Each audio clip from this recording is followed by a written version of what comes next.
모든 교양은 남 얘기죠.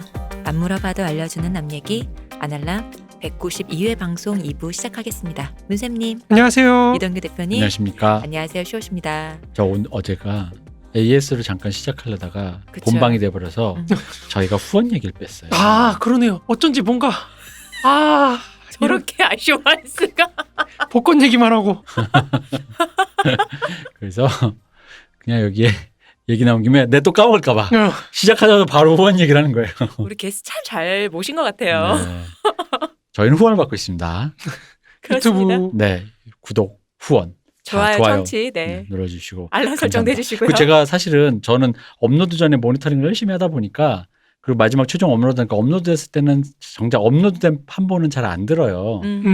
근데 물론 아니면은 들을 땐 팟캐스트로만 듣지. 근데 유튜브가 요즘 저희께 광고가 많아졌대요. 그렇다더라고요. 맞아요. 네, 뭐 그냥 너무 많아요. 댓글 보니까 뭐 그렇다고 말만 하시더라고요. 끊어질 만한 광고 나오고 그런데요. 계속 진짜로. 나와요, 계속. 저는 요새 그 프리미엄 3개월, 한 달 뭐 이런 식으로 해주고 있는 거 있잖아요. 그거 해서 네. 프리미엄 쓰고 있어 광고가 아예 없거든요. 이게 음. 몰랐어요. 근데 더 많아졌다고. 아니 너무 많아져가지고. 원래도 그래요? 적지 않았거든요. 아니, 근데 그게 되게 웃긴 게 앞에 몰려 있어요.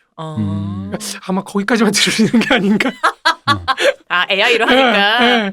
앞에 한 30분 그 정도 아주 몰려 있어요. 이게 막 아. 이렇게 돼 있어가지고 그냥 뭐 이렇게 잠깐 틀어놓고 설거지나 해야지 하고 딱 보면은 계속 광고만 나오는 얘기가 계속 끊어지더라고요. 그렇군요. 유튜브 AI 존재를 어떨 때 느낄 때 무섭냐면요. 업로드가 거의 다 되면 이제 그 흔히 말하는 광고를 넣을 수 있게 수익을 이걸로 벌 거냐 예스와 노를 선택하라 그래요.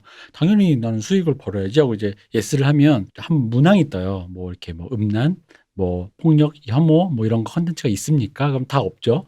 없다고 딱 해요. 그럼 대부분은 거의 넣는 순간 오케이 넌 수익 이러지만 예를 들어 어떤 컨텐츠의 경우 뭐 마약이라든지 저번 시간에 인간 수업 했잖아요. 마약이면 차라리 단어가 워딩이 걸리니까 그치, 그런데 술 이런 거는 아예 그냥 그 텍스트에 걸려 있으니. 근데 인간 수업 했잖아요.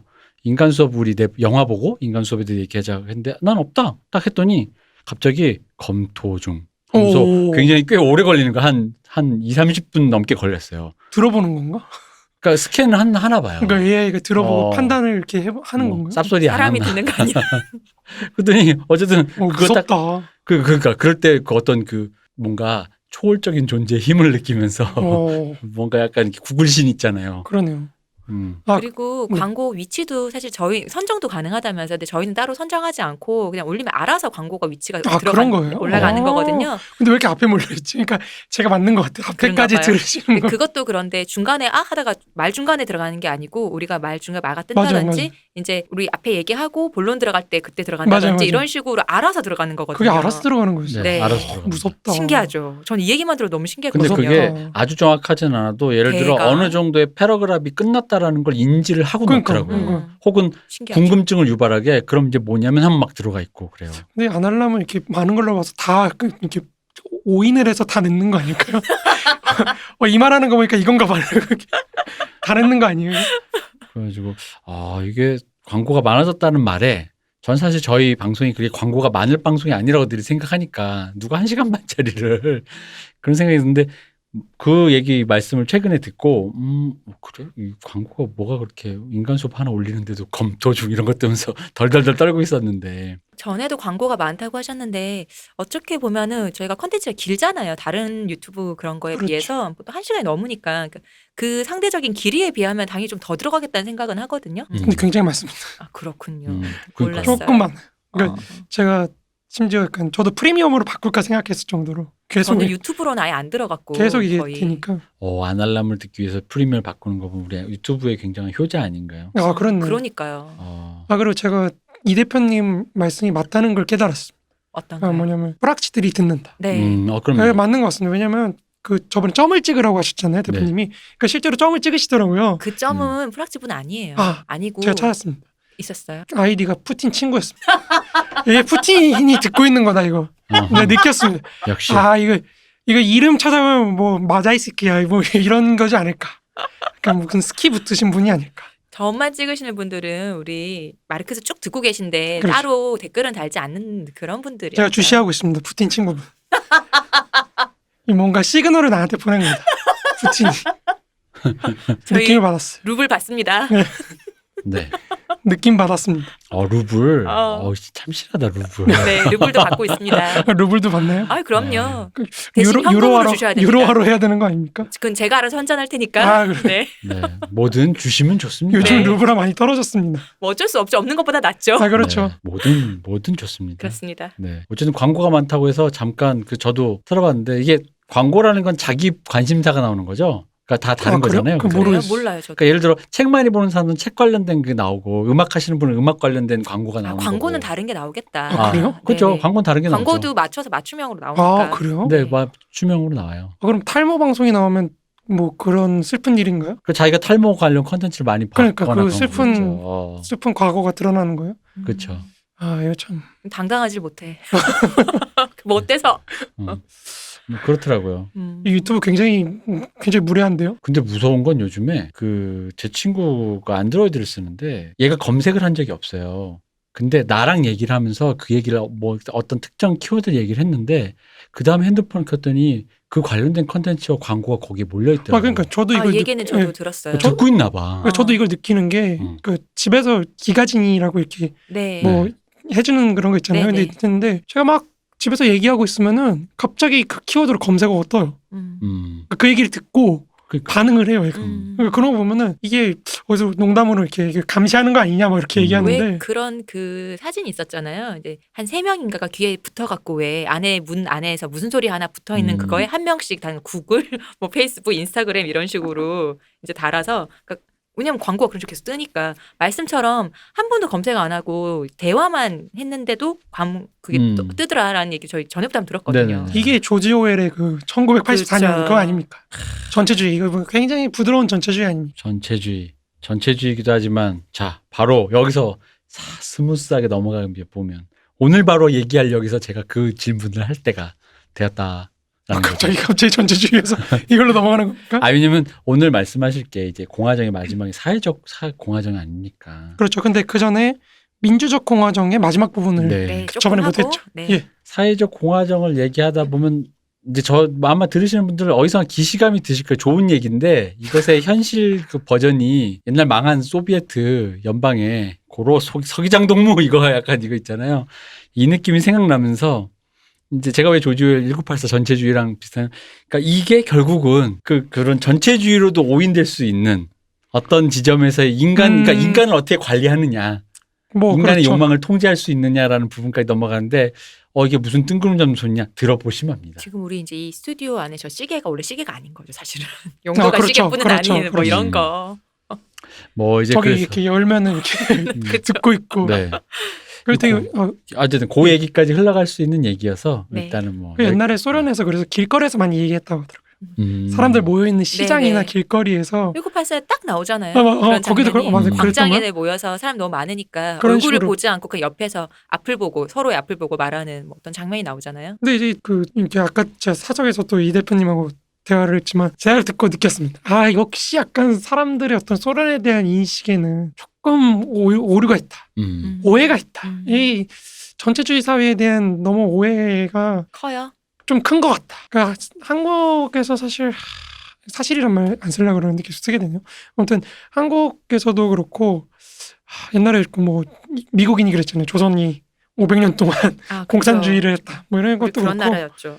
하고 보면은 너무 좀 오해가 좀 큰 것 같아. 그러니까 우리가 생각하는 방식과는 다르지만 사실 그 사회주의 체제에서도 노동자들이 굉장히 많은 자유를 느꼈던 건 사실이에요. 그 부분은 좀 이따 한번 말씀 나누면서. 네. 그러니까 제가 말씀드린 건 어떤 그런 오해에서 비롯된 어떤 의문점 바로 이제 그걸 이제 우리 문세님이 드디어 대답해 주셔야 돼요. 해명해 주시죠. 저는 이런 게 사실은 저는 이게 약간 그렇다고 생각해요. 그러니까 자유라는 걸 우리가 근대인이 상상할 때 항상 예속된 무언가를 안티테제로서만 상상할 수 상정해놓고 상정해놓고 그렇게 해야지 우리를 정당화할 수 있는 단계가 아닌가 지금.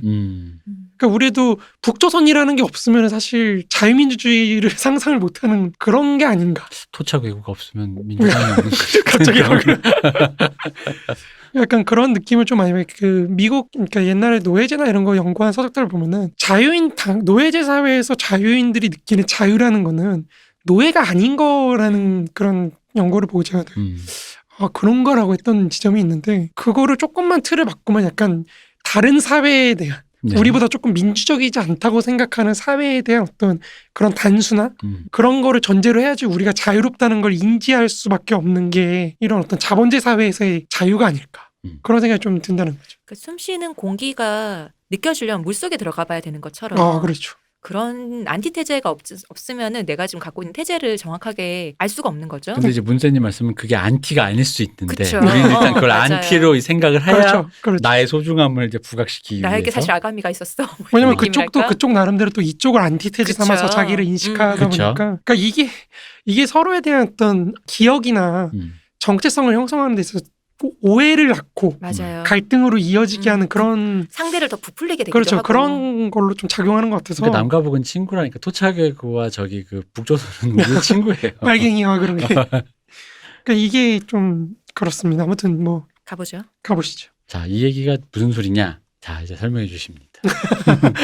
갑자기 이렇게 떠넘기기 싫어. 왜냐면 아니 우리가 너무 결론만 얘기한 걸 갑자기 지금까지 우리 말씀하신 걸 지금 방송 처음 들으신 분은 그렇죠. 그럴 수 있죠. 그럴 수 있죠. 뭔 소리를 하려고 그러는 거야라는 다 거죠. 들어보면 아십니다. 네. 그 이전에 이제 우리가 민주공화정이라는 거를 그러니까 공화정의 3유형을 사실 굉장히 자세하게 설명을 드렸잖아요. 네. 네. 첫 번째가 뭐였죠? 기억 안 나시네요. 이거 상처 마상이네요. 저라도 이렇게 솔직하게 대답을 그렇죠, 해야 그렇죠. 우리 듣는 우리 청취자분들이 그렇죠. 이해합니다. 괜찮구나라고 저 그렇게 속 생각하신다니까요. 좁은 남자 아닙니다. 그쵸? 그렇죠. 예. 정말이죠? 적어놔야겠어요. 오늘 집에 가서. 시옹님 이제 아무튼 딴 사람인데 그 사람은. 난 시옹님이 좋아 이렇게 적어. 아무튼 그 부르주아 공화정과 사회적 공화정으로 큰 틀로 나눠볼 수 있는데 네. 부르주아 공화정에서는 이제 두 가지 또 다른 유형이 있잖아요. 입헌적 공화정과 이제 민주적 공화정이 있는데 이걸 가르는 그 기준이랄까요? 축은 결국 보통선거권이 어떻게 실현되느냐.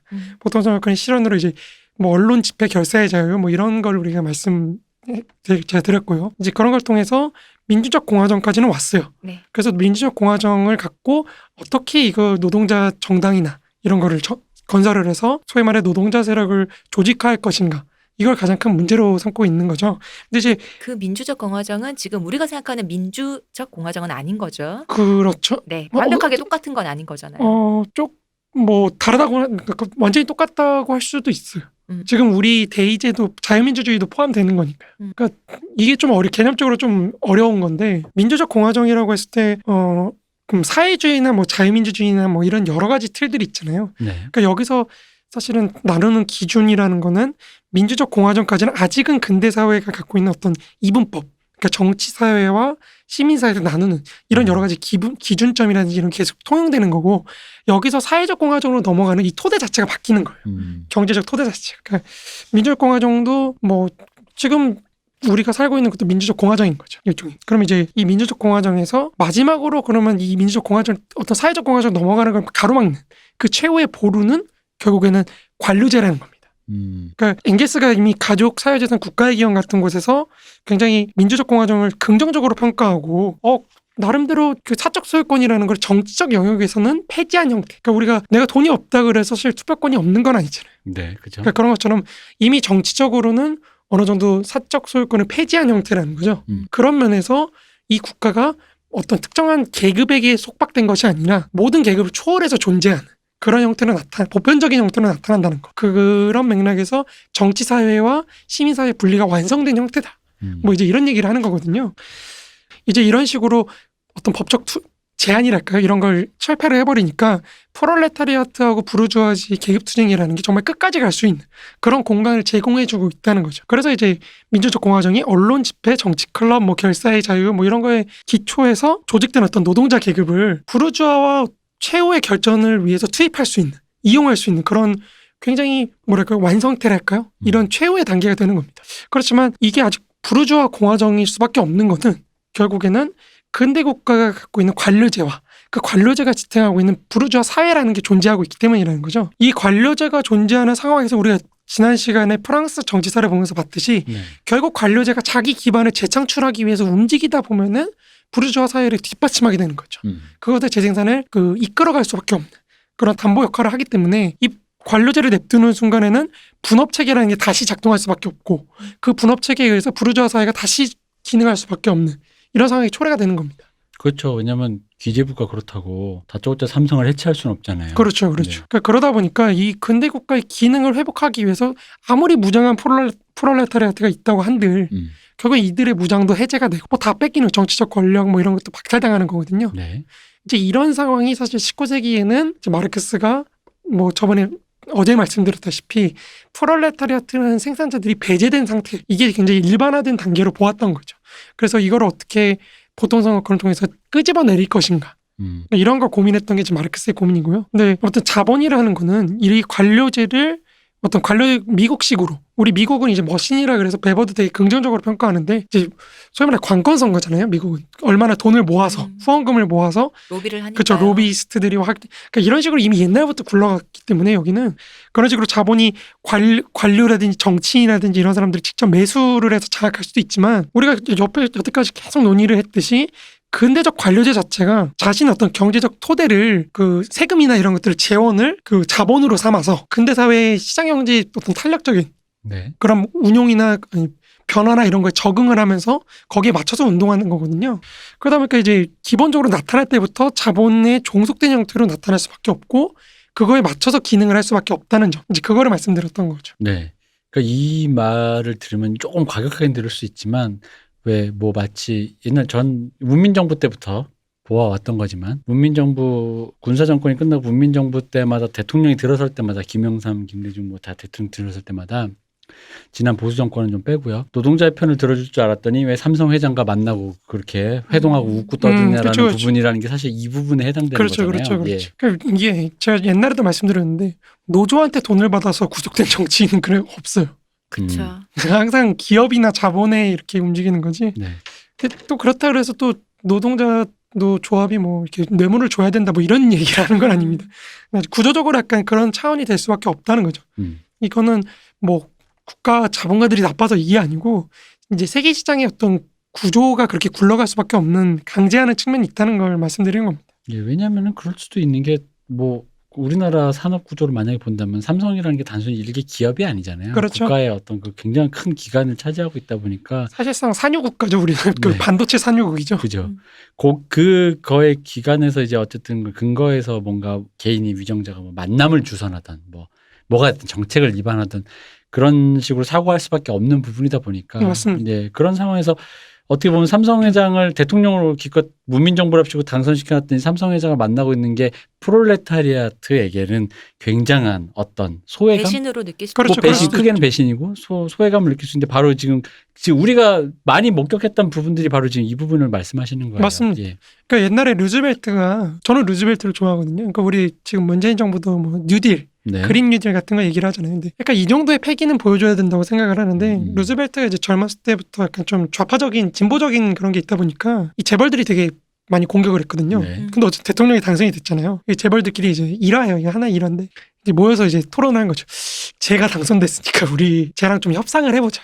루즈벨트하고 협상을 해보자. 이렇게 해서 대표를 보내서 이제 얘기를 하는 거죠.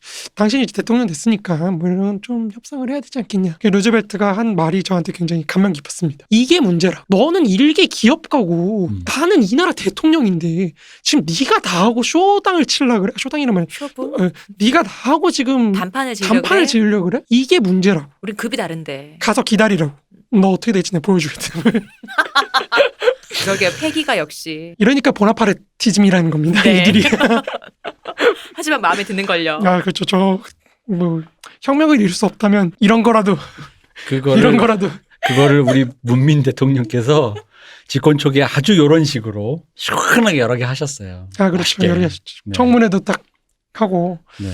주기적으로 재벌들을 좀 이렇게 불러내서 좀 한번 혼을 내야 되는 게 아닌가 그런 생각을 가끔 합니다. 그냥 더 얘기하면 좀 방송용이 아닐 것 같아서 자제하겠습니다. 아무튼 이런 식으로 이제 좀 시스템이 굴러가다 보니까 마르크스가 고타학령 비판이나 이런 데서 계속해서 이 민주공화정이라는 건 어떤 거기서 민주공화정만 딱 되면은 무슨 천년의 왕국이 펼쳐지고 모든 문제가 해소될 것처럼 당시 독일이 이제 전제 국가다 보니까 네.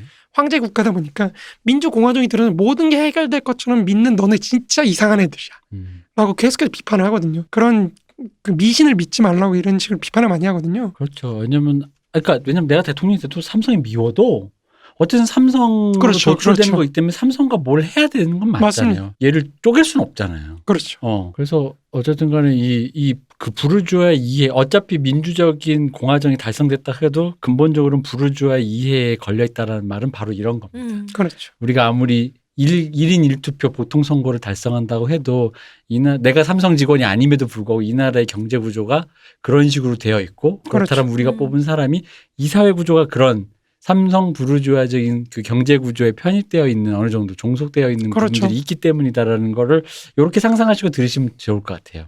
왜냐면은 민주적 공화정이라 해놓고 그럼에도 불구하고 여전히 부르주아적이다라는 말이 이해 안 가시거나 뭐야 다 된 거 아니었어? 부르주아는 아직도 뭐 다 있어? 이렇게 생각하실까봐 이제 그러니까 예를 이제 들었습니다. 그런 민주적 공화정이라는 어떤 공화국의 최종 형태로 상정해놓고 민주적 공화정을 여기서는 계급투쟁이라는 게 그냥 풍지박산나고 없어진다 이렇게 생각하는 걸 마르크스는 굉장히 속류 민주주의라고 비판을 했던 겁니다. 민주적 공화정은 천년왕국이 아닙니다. 그렇습니다. 근데 거기라도 가야 된다는 거죠. 어쨌든. 일단 거기는 가야 그 다음에 뭘 얘기를 하는데 이제 이런 얘기 마르크스의 이런 표현들을 갖고 이제 레닌이나 이런 사람들이 또 신났죠. 거 봐라 이거 봐라 이거 봐라. 부르주아 탑해야 된다. 이거 너네 그 대의제 해봐야 소용없어 이렇게 가니까 거기서는 완전히 독재가 정말 그 독재가 되는 거죠. 네. 그러니까 이게 그것도 좀 문제가 좀 이렇게 균형감 있게 좀 봐야 되는데 아무튼 그래서 마르크스하고 엥겔스는 이제 근대 국가의 어떤 관료제가 기능할 수 있는 그 기반 자체 그러니까 분업 관계라는 그 기반 자체를 해체하지 않고는 이게 노동자 해방이라는 게 불가능하다. 다시 관료제가 기능할 수 있게 되면서 이제 그쪽으로 갈 수밖에 없다고 생각을 했던 거고요. 이게 사실은 트로츠키가 소련을 비판하는 축 중에 하나거든요. 예. 이런 식으로 관료제를 냅두고 이게 계속 기능하게 냅두니까 노동자 국가라는 게 사실상 그런 형태로 국가 자본주의 형태로 퇴락하게 되었다. 그래서 타락한 노동자 국가 뭐 이런 얘기하고 또 그게 아니라 국가 자본주의고 저거는 뭐 이런 식으로 논의들이 오고 가는 거거든요. 어쨌든 이 관료제라는 거를 마르크스주의 전통에서 굉장히 부정적으로 본다. 이걸 해체시켜야 된다고 본다는 점에서 그 역사를 이렇게 비판했던 사람들이 만들어 놓은 시스템이 사실 관료제가 굉장히 극단화된 시스템이잖아요. 그쵸. 그러니까 이 어떤 역사의 아이러니와 모순이 어떤 논리적인 매개로 이루어졌는지를 안 보면은 그냥 사실 회의주의밖에 안 되죠. 거 봐라 좋은 일 한다고 했는데 쟤네도 저렇게 끝나잖아. 이걸로 똑같잖아. 그렇죠. 다 똑같다. 근데 이거를 매개하는 고리가 제가 볼 때는 민족 문제라는 거. 그 민족 문제를 매개로 하다 보니까 그쪽으로 넘어가게 됐다는 게 저의 인식이. 그러니까 제가 이 방송하는 축은 결국 민족 문제라는 축을 갖고 있는 거는 그게 국가와 연결되기 때문에. 그러니까 이 결국에 그러니까 민족 문제든 뭐든 국가로 자꾸 넘기기 시작하면 이렇게 문제가 터지기 시작하는 거예요. 근데 이제 그 관료제라는 건 최근에 이제 많은 분들이 이제 한나 아렌트 많이 읽잖아요. 그렇죠. 한나 아렌트가 악의 평범성이라는 그 개념을 아이면 때문에 이제 했는데 사실 관료제의 가장 특수한 점을 그걸로 연결해서 이제 독해하시는 분들이 굉장히 많잖아요. 그러니까 그 흔히 말하는 사고를 정지하고 관료제라는 그 시스템에서 복종하는 그 개인의 부속이라는 약간 그런 관점으로 이해하는데 저는 그 말도 되게 오해를 많이 받고 있다고 생각해요. 그러니까 그 뭐죠? 악의 평범성이라고 평범성이란 번역도 조금 뭐 애매하긴 한데 그것도 할 말이 많긴 한데 아무튼 그 번역 얘기는 하면 끝이 없으니까 그 넘기고 어쨌든 그거를 엠번방 문제하면 사실 되게 많이 나왔거든요. 근데 제가 뭐 제 개인 페북에도 막 길게 쓰고 그랬지만 이거는 국가 기능이 재생산되는 과정에서 국가가 돌아가는 과정에서 인간이 거기에 이제 프로세스와 동기화가 되면서 생각을 안 하게 되는 거거든요. 그러니까 이 인간이 생각을 안 하게 되는 그 과정에 대한 어떤 그죠. 독해로 읽어야지 이게 이렇게 읽어야지 사실은 제가 볼 때는 한나 아렌트하고 하이데거나 이런 사람 쭉 연결시켜서 이해할 수 있거든요. 근데 요즘은 그냥 범죄자를 찾았더니 의외로 평범하더라라면서 그렇죠. 악작체의 평범성을 말하는 거. 뭐 특이한 사람이 악인이 되는 게 아니라 우리 그렇게 독해를 하는 쪽이 많은 평범한 사람들이 그야말로 악인이 되더라. 이제 그거랑 좀 다른 관점. 그러니까 제가 이해하기로는 그렇다는 거죠. 시스템 속에서 인간이 사고를 멈추고 수동적이 되어가게 되는 그 부분들에 대해서 그렇죠. 그러니까 관료제가 갖고 있는 어떤 자동성, 자동적인 기능, 이 어떤 그리고 그냥 매뉴얼로 정해놓잖아요. 사람이 그죠? 그냥 이렇게 행동해 이런 식으로 하다 보니까 그 생각 없음이 만들어지는 그런 시스템이랄까요? 그런 게 있고, 그러니까 이거를 이렇게 보면은 사실 하이데거도 그렇고 한나 아렌트도 굉장히 독일적인 사상가인 게 분명한 게 이게 니체로 거슬러 가잖아요. 그러니까 이게 마르크스도 그렇고 베버도 그렇고 니체도 이런 독일 쪽 사상가들이 관료제를 그렇게 싫어요. 근데 되게 독일 사람들은 관료제 훨씬 것만 같잖아. 그래서 싫어하나 보지. 전 세계 누구보다도 관료제에 충실할 것 같은 사람이 독일과 일본 사람들이거든요. 근데 싫어한단 말이지. 마르크스도 화신이라서. 관료제를 굉장히 비판하고 니체가 초인이다라고 했던 것도 사실 그런 거예요. 그러니까 마르크스가 살던 시기에는 아직 대경영이라고 해도 네. 사실 규모가 작습니다. 기껏해야 그렇겠죠. 10명, 많으면 20명. 음. 이걸 우리는 지금 중소기업으로도 안 쳐요. 그 정도. 그렇죠. 그 중소기업 범주에도 사실 중견기업도 못 들어가죠. 소규모 사업장이죠. 그렇죠. 사업체 뭐 이런 거죠. 알바 쓰는 뭐 네. 이 정도인데 이게 영국도 전통이 있어서 그래요. 영국 전통이 어떤 대기업을 만드는 것보다 가족형 기업 위주다 보니까 그래서 이제 영국이 지는 거예요. 20세기 이후로 경제적으로 지는 게 규모에서 차이가 나요. 이게 이제 보이는 손이라는 책, 그 챈들러라는 사람이 쓴 책 그 또 있는데 그 책을 읽어보면 굉장히 경영사에서 굉장히 고전이거든요. 그 책을 읽어보면 잘 나오지만 이제 대기업이라는 체제가 미국에서 들어온 거거든요. 네. 미국에서 만들어져서 200명, 300명씩 운영하기 시작하는. 그 레닌이 제국주의론을 펼 때 봤던 게 딱 그거예요. 이 마르크스 때하고는 정말 차원이 다른 규모로 어마어마한 규모로 조직화되고 있는 그런 재벌들, 대기업들 이걸 보고 이제 레닌이 제국주의론을 만들면서 어떻게 그러면 마르크스의 그 우리가 뒤에서 다룰 그 사회주의론을 오늘날의 관점에 맞춰서 재조직해서 적용을 시킬 것인가 하다 보니까 사실은 저게 나온 거죠. 그 국가 사회주의라는 체제가 나온 거죠. 이게 또 슬픈 얘기인데 뭐 원래 얘기로 돌아가자면 그 관료제에 대한 어떤 관료제가 그래서 국가에만 있다가 이제 마르크스 죽고 나서 엥겔스가 죽을 무렵이 되면은 경제 조직 전반에 나타나기 시작하는 거예요. 관료제들이 기업체들이 대규모화되다 보니까 네네. 정당들도 관료제를 받아들여가지고 자기를 조직하기 시작하고 그러니까 당 관료를 두고 논쟁이 시작이 되는 거거든요. 이 당의 관료화 그걸 이제 과도화라 그래서 이것도 이제 정당론이라는 책에서 미에스라는 사람이 굉장히 이제 미에스는 나중에 나치를 지지합니다. 나치를 지지하는 게 하이데거하고 비슷해요. 나치를 지지하는 게 뭐냐면 이 관료화된 사회를 인간의 의지로 뚫고 가기 위해서 저 총통을 믿는 수밖에 없다. 그러니까 이런 정치로 이제 그거를 뒤엎으려고 하다 보니까 네. 그래서 하이데거도 그 총통을 지지했던 거거든요. 히틀러 나치즘 운동이 갖고 있는 어떤 그 근대 사회의 합리성을 뚫을 수 있는 어떤 인간의 의지랄까요? 그런 거. 그래서 니체도 초인 얘기했던 게 그런 거예요. 그 관료제에 포섭돼가지고 네가 그런 하찮은 인간이 되지 말아라. 너는 정말 초인이고 자유로운 인간이고 뭐 이런 힘내 이 자식아 뭐 이런 뭐 이제 이런 얘기거든요. 그 연장에서 저는 한나 아렌트가 있다고 생각하다 보니까 그 아이만 같은 경우도 그런 식으로 독해를 저는 하고 있어요 개인적으로. 네. 그 얘기의 전제가 되는 거는 아이만 국가 관료였다는 거. 뭐 얘기하더군요. 아무튼 관료제 얘기를 네. 하다 여기까지 왔는데 이 관료제를 그럼 어떻게 타파할 것인가?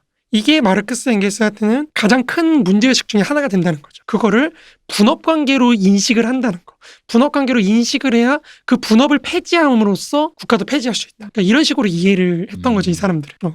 그리고 이 관료제라는 거는 그냥 동떨어져서 존재하는 게 아니고 이 계속해서 시민사회라는 중간층을 제가 말씀을 드리는 거는 뭐 어제도 말씀드렸지만 결국 근대 국가라는 건 모두를 통제할 수는 없거든요. 우리가 1984 얘기를 전체주의 얘기를 많이 하지만 그 전체주의 그러니까 소련사나 뭐 사회주의 체제 연구에서도 사실 논쟁이 되는 게 이런 지점이에요. 정말로 사회를 모두 장악했나? 전체주의 국가가? 개인이라는 걸 무조건 다 장악할 수 있는가? 그러니까 이런 지점들이 계속해서 논쟁이 되는 거거든요. 그러니까 전체주의 사회에도 사회라는 게 존재하는 그러니까 전체주의 국가가 사회를 장악한다. 그 사회는 뭐냐? 이런 걸로 또 논쟁이 막 일어나고 이제 그게 안 된다 뭐 이런 걸로 논쟁이 많이 일어나는데 그건 또 별개로 하고 어쨌든 이 전체주의 사회든 뭐든 근대 국가라는 거는 전체주의 사회든 자유민주주의 사회든 어쨌든 개인의 자발적인 동의를 이끌어내지 못하면 사회가 기능을 못해요. 네. 국가가. 그걸 기능을 하기 위해서 여러 가지 욕망의 형태 혹은 이해관계의 형태로 시민사회라는 걸 조직을 미리 해놔가지고 그거를 동원해서 국가 총 능력을 이렇게 몰아서 딱 밀고 가는 거거든요. 그러면 근대 국가를 해체한다는 말은 이 시민사회도 동시에 해체시켜야 된다는 말이에요.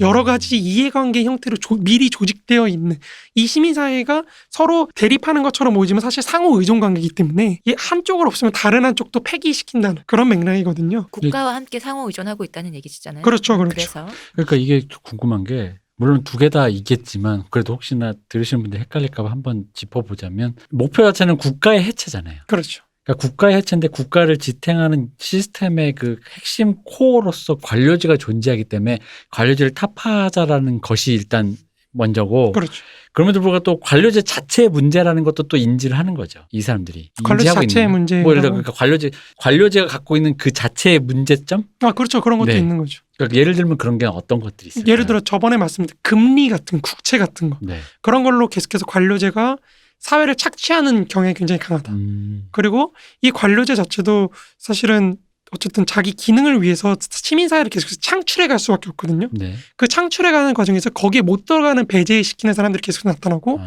그 외에도 이 관료제 자체가 걔가 보나파르티즘을 말씀드린 게 왜 그러냐면 이 관료제가 이런 식으로 계속 넓혀가다 보면은 결국에는 자기 자체가 기능을 못하게 된다는 거예요. 아, 관료제가 완전 그렇죠. 그렇죠. 보나파르트가 이 관료제가 기능할 수 있는 영역을 계속 확대해 나가는데 힘을 모아가지고 확대시켜 나가는 방향으로 가는데 그게 너무 진전되다 보면은 이 근대국가 자체 전제국가처럼 결정화돼서 사회를 못 움직이게 가로막는 그러면서 자기도 기능을 하지 못하게 되는 그런 모순에 빠지게 된다는 거죠.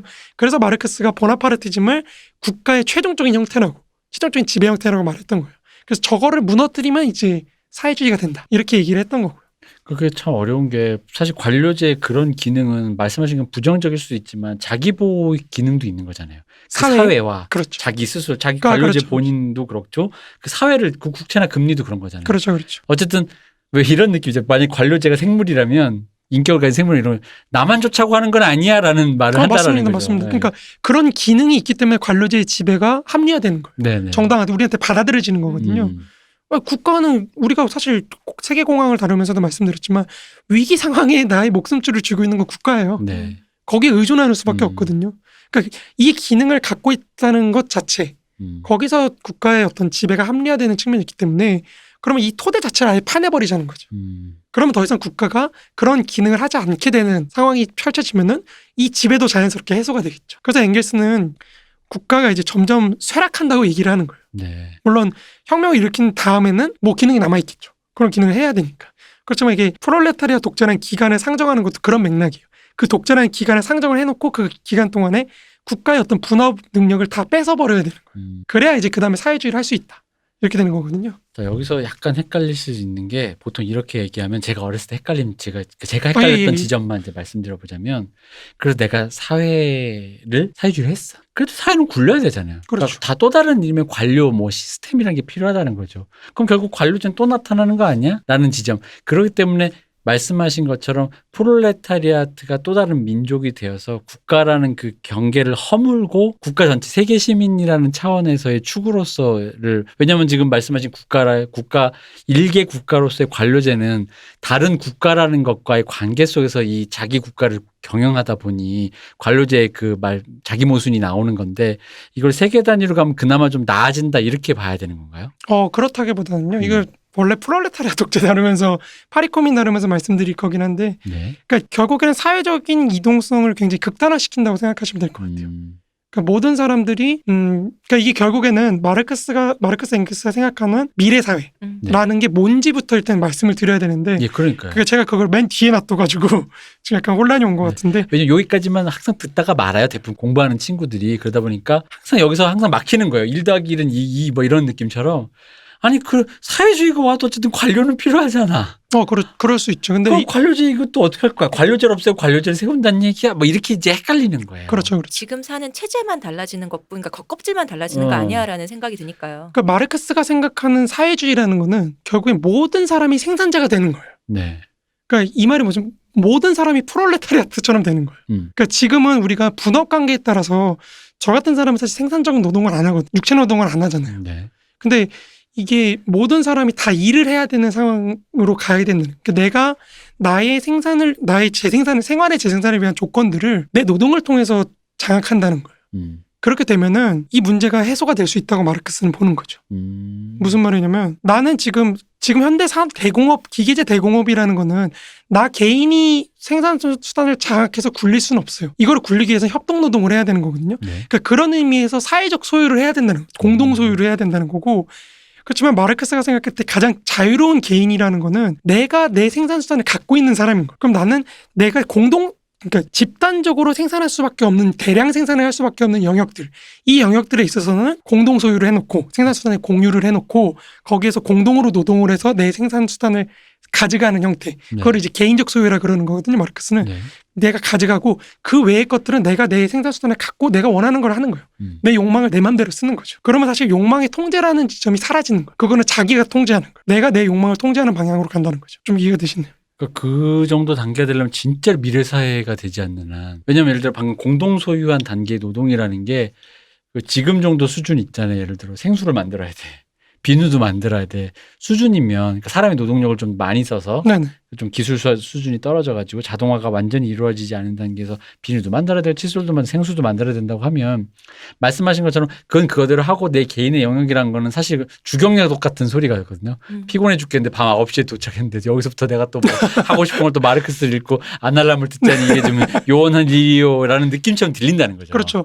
그러니까 마르크스가 볼 때는 이 얘기예요. 우리가 분업 관계에서는 일부의 노동자들이 사실 상당히 많은 노동 시간을 들여서 생산을 하잖아요. 그죠. 그거를 상품의 형태로 분배를 하는 거거든요. 네네. 여기서 교환이라는 게 일어나는 게 가치라는 걸로 이루어지는 거고, 그러니까 가치라는 거는 결국에는 노동 가치론이 별게 아니고요. 거기서의 가치라는 거는 이 노동력이 사회적인 형태로 이렇게 분배되는 그런 과정을 말하기 위해서 노동 가치라는 말을 쓴 거예요. 그러면은 그래서 마르크스가 가치를 생산하는 노동이라는 건 굉장히 제한된 사람들만 한다고 얘기를 하는 거예요. 예를 들어서 이발사들은 마르크스가 볼 땐 가치를 생산하지 않는 거예요. 사용 가치는 생산하지만 가치 자체는 생산하지 않는 거예요. 그럼 이 가치를 생산하는 일부의 프롤레타리아들이 굉장히 장시간 노동하고 착취를 당하는 건데, 이거를 모든 사람이 노동을 하게 하면은 이 사람들이 들이는 시간에 비해서 훨씬 짧게 노동 시간이 들겠죠. 예를 들어 모여가지고 비누를 만들어요. 우리가 쓸 것만 만드는 시간을 하면은 네. 별로 안 들겠죠. 내가 만약에 그 판매를 위해서 수백만 개를 만들어야 한다면 엄청나게 많은 시간을 계속 노동하는데 쓸 수밖에 없겠지만, 나의 재생산을 위해서 비누를 생산을 한다고 하면 그렇게 많이 시간이 들 리가 없겠죠. 네. 그러니까 그런 식으로 해서 마르크스가 기본적으로 모든 사람이 생산자가 되기 위해서는, 그리고 이 지역 간의 편차를 가장 줄여야 되는 거예요. 왜냐면 우리 지역에는 비누 공장이 있는데 저 지역에는 비누 공장이 없으면 이 사람들 다 이쪽으로 오거든요. 그러면 저쪽에도 비누 공장이 세워져야 돼요. 그러니까 이런 식으로 전국적인 규모에서 굉장히 균질하게 생산할 수 있는 영역들이 펼쳐져야 된다는 겁니다. 그런 의미에서 도시와 지역 간의 대립이라는 게 사라지는 거예요. 우리가 옛날에 얘기했던 7가지 갈등축들 있잖아요. 네. 그런 게 그런 의미에서 사라지는 거예요. 그러면은 자기 재생산을 위해서 노동하는 시간은 굉장히 짧겠죠. 하루에서 차지하는 비중은. 그럼 나머지 시간은 이제 자유의 영역이기 때문에 그건 내 마음대로 하면 되는 거예요. 그리고 과학이나 이런 걸 통해서 나의 재생산을 위해서 필요한 노동 시간을 점점 더 줄여나가는 그런 방향으로 사회가 발전해 나가면 된다고 봅니다. 자, 여기서 또 동아리 때 선배님 말씀 이걸 듣던 사람이 또 질문하는 게 또 있습니다. 여기서 뭡니까? 항상 이럴 땐 뭡니까? 선생님, 아니 선배님이 지를 땐 선배님, 그런데 저는 비누를 2개를 생산해서 하나는 팔아가지고 옆에 있는 놈보다 부자 되고 싶거든요. 저 어떻게 해요? 왜 부자가 되려고 하냐는 거죠. 남들보다 떵떵거리려고. 뭐 본인 그렇게 살면 되죠. 내가 생산해서 살면 되는 거죠. 그러니까 내가 나의 그런 욕망을, 근데 이렇게 시작하면 나만 그렇게 하면 되긴 한데, 이렇게 해서 내가 만약 돌출되기 시작하는 순간 흔히 말하는 경쟁 체제가 형성이 되잖아요. 예를 들어 나는 그냥, 물론 나는 안 빈낙도하는 사람도 있어요. 근데 안 빈낙도가 아니라 어떤 사람 욕망에 따라 다만 저거 한 1시간 정도 2시간 쪼개서 한 비누 한 3개 했더니 얘는 포르쉐 끌고 다니네? 그럼 나도 해볼까 하면서 갑자기 3개, 4개, 5개, 6개 하면서 나는 그럼 10개. 그러니까 지금 어떤 생각을 하시는지 제가 이해했어요. 그러니까 네네네. 여전히 화폐나 이런 게 축적이 되니까 이거 내가 하나 생산할 때 상품으로, 그러니까 내 거는 내가 알아서 챙기고 나머지 좀 더 잉여를 생산해서 그죠? 뭐 판다든지 교환한다든지 뭐 이러면은 축적을 할 수 있지 않을까. 네네. 그러니까 이렇게 생각하시는 거잖아요, 지금. 축적. 예. 그러니까 마르크스는 근데 거기서 그 축적을 한다는 거를 의미가 없다고 보는 거예요. 인간 개인에게, 그렇죠. 아니면 개인한테. 사회적으로. 사회적으로는 축적을 해야죠. 그렇지만 인간 개인, 내가 축적을 해서 교환을 한다는 거는, 그러니까 상품의 형태로 생산을 안 한다는 거예요. 그때가 되면 나의 개인적인 욕구를 위해서 생산하는 차원이기 때문에 굳이 내 욕구가 충족된 거 이상을 생산할 필요가 없어지는 거죠. 그 사회에서, 그러니까 마르크스가 생각하는 사회주의에서는. 굉장히 이상적이네요. 이상적일 수. 근데 잉여 가치가 제한된 가치라는 게 있죠. 예를 들어 귀한 거. 흔히 말하는 실제로 만들기도 어렵고 귀한 거. 예를 들어 페라리라고 칩시다. 페라리는 당연히 자동차라는 게 기술 집약적이니까 만들기도 어렵고 그렇죠. 더 좋은 걸 만들수록 비싸지죠. 그러니까 욕망이란 게 항상 그런 거잖아요. 제한된 걸 소유, 혹은 그렇죠. 어떤 자원이 희소하게 되어 있을 때 이걸 옛날 전근대 몽골 시대로 치면 그게 여자일 수도 있고, 여자 때문에 전쟁, 왜 남자들이 여자 때문에 전쟁 나고 그러잖아요. 그러니까 제한된 저 미녀를 쟁취하자, 그런 제한된 것에 대한 소유에 대한 그 욕망이 있잖아요. 그렇죠. 그러니까 그런 거, 그러니까 저는 항상 궁금해. 그 인간의 욕망이 어디서 제어되는가. 근데 마르크스는 사실 그 욕망이 제어될 필요가 없다고 일단 보고. 첫 번째로. 그렇게 되면 그러니까 그렇죠. 두 번째로 12시부터 근무하는 사람이 새벽 3시까지 근무하는 사람을 약간 이런 사람이 돌출돼서 나온다라는 거를 궁금한 거예요. 그러니까 그걸 어떻게 하지? 바로 이게 동아리 1학년생이 열심히 선배한 땀 흘리는 선배님에게 지금 막 질문하는 거예요. 선배님 그러면 그거 어떻게 되는 거예요? 그러니까 이미 그러니까 화폐 같은 어떤 그런 교환 체계가 없어진 상태에서 네. 그런 축적의 욕망이 나타날까요? 가치라는 거. 그러니까 만약에 이럴 수 있죠. 페라리가 아니다. 그런 개개적인 브랜드화가 되진 않았다 치더라도 예를 들어 다이아몬드 같은 거, 다이아몬드 같은 거 굉장히 갖고 싶을 수 있죠. 양이 네. 적잖아요. 네. 그죠? 아마 글쎄요. 그건 마르크스가 얘기하지 않았지만 제가 생각하기에는 뭐 다이아몬드를 만드는 기술을 개발을 하려고 하지 않을까요? 이미 기술은 있는데 기술이 있나요?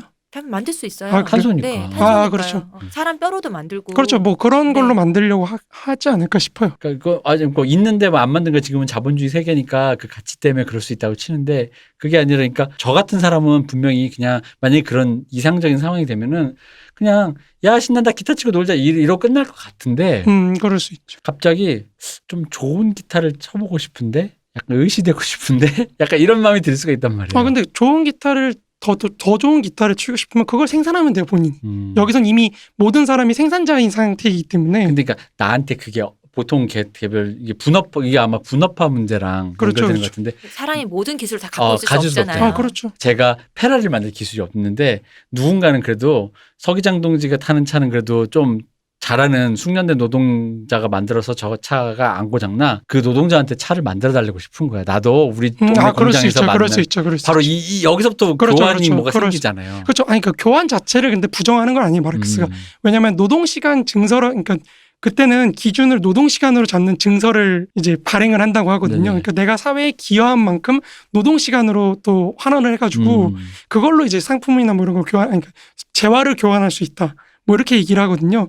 아마 그런 관계는 있지 않을까. 그러니까 예를 들어서 내가 개인적으로 어떤 특출난 능력이 있을 수 있잖아요. 더 네. 어떤 지점에서는 더 잘하는 능력이 있고. 그러니까 이 어떤 개인들 간의 차이가 그런 식으로 그 공동 생산이라는 걸 통해서 기계화된 걸 통해서 기여한 부분 외에 다른 부분으로 그런 건 치는 거죠. 그러니까 예를 들어서 이런 거죠. 내가 어느 정도 노동 시간을 통해서 사회에 기여를 했어요. 그럼 노동 화폐라는 형태로 받는데 이 마르크스가 상정한 사회주의에서는 그 노동 시간 화폐로 이제 그런 걸 교환을 할 수가 있게 되는 거죠. 마치 어떤 협동조합 비슷한 데서 맞아요. 그런 식으로, 재능을 예. 정립하는 데가 있거든요. 여러 그 네네. 직업인이 쭉 있으신데 뭐 어떤 사람 피아노 조율을 하시는 분이 있고 어떤 사람도 이렇게 그런 같이 있는데 그럼 피아노 조율을 하시는 분이 다른 그 필요한 분한테 가서 피아노 조율을 해준단 말이에요. 근데 그분은 그만큼의 자기 시간 내지 어떤 가치를 정립을 해놓는 거죠. 그럼 나중에 내가 만약에 뭐 배관이 고장났어. 그러면 또 그 조합에 배관을 해주시는 배관공이 있으시면 그분한테 또 그걸 받는 뭐 그런 그렇죠, 또 그렇죠. 조합이 있더라고 사회조합이 그거랑 지금 비슷한 것 같은데 약간 비슷하다고 볼 수 있죠. 그러니까 왜냐하면 요 질문이 요런 사회주의를 이제 오해하거나 이제 소련만 보고 계셨던 저희 아버지 같은 분들이 항상 하시는 말씀이에요. 야, 그러니까 서기장 동지. 소련에서는 그러니까 아니 그래가지고 지가 열심히 해서 욕심이 많아가지고 밤에 그냥 공부하고 주경야독 해가지고 삼성 같은 거 만들 수 있잖아. 저런 놈을 그러니까 저런 놈 못 나오게 한다는 거 아니냐? 그렇죠. 저런 놈 저렇게 돌출돼서 혼자만 잘 먹고 잘 살 그럴 수 있지. 그래서 나보다 그때 우리 아버지 때는 이병철 씨였으니까 이병철이 나보다 넓은 집에 살 수 있지. 근데 그거 못하게 한다는 거 아니냐? 그러니까 재능 있는 사람을 두드려서 다 비슷하게 평범하게 만들겠다는 거 아니냐? 다 밑으로 이렇게. 하향 평준 끌어내리자는 거 아니냐? 그러니까 그렇게 생각들을 하셨죠. 이게 약간 오해가 굉장히 큰 거예요. 음. 제가 볼 때. 그러니까 소비에트 사회는 기본적으로 현실 사회주의 존재했던 사회를 말씀드리자면은 계획 경제를 하잖아요. 네. 그럼 전체 계획을 세우거든요. 중앙위원회에서. 그리고 거기에 따라서 기업들한테 이제 물자와 생산하라고 물자와 그 계획 지침을 보내는 거죠. 그러면 이제 거기에 맞춰서 생산을 해서 다시 중앙으로 해가지고 이렇게 분배가 되는 거거든요. 네. 이게 이론적으로는 잘 굴러가요.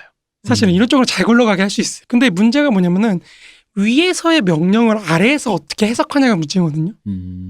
그러니까 위에서는 뭐 예를 들어서 몇 날 며칠까지 뭐 이 정도 수량을 이 정도의 품질로 생산을 해라 라고 했을 때 아래에서 그게 안 되잖아요. 예를 들어서 능력이 네. 안 되면은 이거를 다르게 해석해요. 이 품질이라는 건 A등급 품질로 만들어 와 했을 때 A등급이라는 건 이 정도를 말하는 거야. 이런 식으로 곡해를 해버리는 거거든요. A-쯤일 거야. 그렇죠. 이렇게. 그렇죠. 뭐 사실은 B등급인데 이 정도도 A로 치는 거야. 이런 식으로 이제 정보의 왜곡이 일어나는 거거든요. 그런 정보의 왜곡이 누적되다 보니까 전체 계획이 어그러지는 거거든요. 그러면서 사실 소련 이 시스템이 좀 문제가 생기는 건데 여기서 사실 노동자들의 위치라는 거는 시온님이나 이 대표님이나 저나 이렇게 예를 들어 한 공장에 있다고 쳐보자고요. 제가 경영자예요. 이 공장에. 국가의 명령을 받아서 두 분의 노동력을 이용을 해가지고 노동을 하면 돼요. 그러면 저는 이 계획 지표가 내려올 때 어떤 생각을 하냐면은 계획을 나한테 최대한 적게 할당하게 해요. 그럼 내가 책임질 게 그쵸? 없잖아요. 그죠? 네. 그리고 이 두 사람의 능력을 최대한 끌어내는 것보다는 사실은 이 두 사람이 이 목표치보다 조금만 더 많이 하게 하면 돼요. 그러면 실적을 뻥튀기 해서 보여줄 수 있거든요. 그러니까 이게 어떻게 되냐면 내가 이 사람들의 노동력이 갖고 있는 잠재력을 끄집어내는 과정보다는 서로 같이 최대한 일을 안 하는 걸로 가는 거예요. 일은 안 하지만 성취는 좀 뻥튀기 시켜 어떻게든 뻥튀기 시켜가지고 중앙으로부터 더 많은 물자와 지원을 얻어내게 하는 거예요. 그러면은 더 많은 지원과 더 많은 물자를 얻어내고 이런다는 거는 더 많은 노동자를 또 자기가 끌어들인다는 거거든요. 네. 그래야지 중앙에 보일 때 우리 노동자 둘밖에 없어요. 그럼 지원이 적게 나오겠죠. 우리 노동자 사실 100명 있어요. 그 정도 주셔야 돼요. 이러니까 사람 국가에서 그래 100명이면 좀 더 많이 줘야 되는데 실제로는 100명이 아닐지라도 2명인데. 그렇죠. 2명인데 그럼 이제 2명에서 100명분을 먹고 살 수 있는 거죠. 그럼 노동자들이 사실 소비에트 체제에서는 꽤 잘 사는 거예요. 이 갓나 새끼. 그 실제로 그 저기 현실 사회주의 자료들을 보면은 노동자들의 이동이 굉장히 자유로워요. 왜냐면 경영자들끼리 경쟁하거든요. 머릿수 갖고 그래서 장난- 머릿수 같은 걸로 그 장난질을 해야 네네. 되기 때문에 최대한 많은 지원을 뽑아내기 위해서 뭐 이러다 보니까 이 노동자들의 이동이 굉장히 자유롭고 또 지원도 빵빵하게 받고 왜냐면 복지나 이런 거 많이 걸어야 돼요. 경영자들이 우리 회사로 와. 그럼 내가 경영 빵빵하게 지원 복지 빵빵하게 뭐 이렇게 얘기를 하니까 노동자들이 사실 생각보다 잘 삽니다. 자기네들이 생산하는 것 이상으로 잘 삽니다. 그러니까 이제 지금도 소련에 대한 어떤 향수나 이런 게 생기는 거예요. 그러니까 굉장히 억압적인 시스템에서 역설적이도 그 억압적인 시스템이 내리는 명령으로 인해서 노동자들이 굉장히 자유를 누리는 이 기괴한 어떤 모순이랄까요? 그리고 그 노동자들의 자유로 인해서 전체 시스템이 굴러가지 못하는 이 굉장히 서로 상호작용하면서 같이 망하는 그런 과정이 나타난다는 거죠. 제가 어렸을 때 소련이나 아니면 북한의 그런 그 생산 체제를 비판할 때 했던 얘기가 같이 이제 일을 하잖아요. 같이 생산하는 걸 같이 분배를 하니까 어차피 근데 내가 열심히 해봤자 쟤는 이 옆에 있는 일을 안 하는데 시온님하고 시온님이라 내가 했는데 제가 시옹인가 봐요. 저 시옹이네요 지금. 네네. 옆에 있는 이 대표님도 일 안 하고 문세님도 일 안 하고 나만 열심히 해봐요. 근데 받을 땐 똑같이 받으니까 막상 같이 일을 하는 협동조합이나 그 국가 생산 거기선 일을 안 한다는 거죠. 근데 본인들의 작은 텃밭 같은 데서는 열심히 해갖고는 그렇죠. 거기서는 뭐 이건 다 내 거니까 뭐 이런 얘기하면 저 봐라 저래서 공산주의 안 돼 이런 얘기를 했었거든요. 인간의 어떤 자율성이나 인간의 어떤 뭐 욕심이나 원하는 어떤 것을 억압하기 때문에 저런 게 나타나는 거야 뭐 이런 얘기를 했었거든요. 근데 과연 저는 지금 말씀을 들어봐도 그런 것을 사람들이 자율적으로 조정이 가능할까라는 생각이 들어요. 그러니까 왠지 상상은 안 되지만요. 우리가 경험해 보지 못한 좀 더 다른 체제. 그러니까 그러다 보니까 제가 그냥 그나마 상상할 수 있는 게 쉽게 자주 언급하는 게 AI나 로봇이나 인공지능이 모든 노동을 다 해서 우리가 거기서 거의 완전히 그냥 해방돼서 약이나 먹고 누워있는 세계라고 봤을 때 그러니까 뭔가 우리가 겪어보지 않은 세계가 아니면 이 부분에 대해서 제가 함부로 근데 이제 그때는 이제 우리 그 현실 사회주의라고 해서 소련을 그걸로 생각을 그렇죠. 했는데 등장하고 있으니까. 그냥 그걸로만 제한을 해서 봤는데 그거랑은 또 좀 다르게 그렇죠. 다른 맥락인 거죠. 다른 맥락으로 좀 생각을 해볼 필요가 있는 것 같고 그러니까 이 부분들 때문에 이 1학년생이 선배한테 질문했고 집에 가면은 아버지가 너 빨갱이물 들었냐 하면서 아들을 논박하기 위해서 이게 했던 말들의 이 요체가 지금 우리가 나눴던 대화거든요. 맞습니다. 네. 그래서 어쩔 거야? 안 되지. 너 남들보다 잘 살고 싶잖아. 그러니까 마르크스가 말하는 자유라는 거는 결국에는 내가 내 재생산에 드는 어떤 조건, 재생산을 위해 나의 어떤 삶의 재생산을 위한 조건들을 내가 얼마나 장악하고 있느냐. 그걸 얼마나 장악하고 있으며 그걸 통해서 어떻게 남한테 의존하지 않는 삶을 살고 있느냐. 이게 마르크스가 생각하는 자유거든요. 그러니까 자유라는 게 뭐 엄청 거창한 이념이나 이런 게 아니고 그냥 내가 나를 위한 어떤 생활을 얼마만큼 재생산을 하고 있느냐. 근데 저는 그걸 다른 의미로 보면 이렇게 느껴져요. 그러니까 욕망의 형회화라는 느낌. 그리고 저는 오히려 더 욕망의 폭발 같은 느낌. 그러니까 왜냐면 이런 거죠. 제가 굳이 그러니까 저의 협소한 상상을 생각하면 만약에 우리 옛날 이런 적 있잖아요. 내 재산이 1경이야. 이 지구상 1등이야. 그러면 갑자기 뭘 갖고 싶은 생각이 욕심이 사라져요. 사라지죠. 그렇죠, 그럴 수 이미 있죠. 저건 내 거거든요. 보는 그게 순간 다 내 거지. 뭐. 물론 내가 그걸 찾아가기 위해서 예를 들어 검색대를 통과해서 비행기를 타고 이란까지 간다고 쳐. 이란에 내 황금 호텔이 그런 있어. 의미에서 그런 그럼에도 불구하고도 지금 제가 망원동에 있지만 그건 이미 내 거예요. 심지어는 내가 아직 안 샀어도 내가 돈을 주면 살 수 있어. 그리고 만약 걔가 안 판다 그럼 난 걔를 어떤 식으로든 사게 할 수 있는 힘까지 있다고 치면은. 그러니까 저도 마르크스의 공산주의론에서 가장 회의를 느끼는 게 말씀하신 지점이에요. 그러니까 인간이 노동을 할 유인이 그러니까 나의 재생산에 드는 비용은 사실 생각보다 적거든요. 한 달 사실 생활비 그냥 먹고 살 것만 딱 생각을 하면은 네.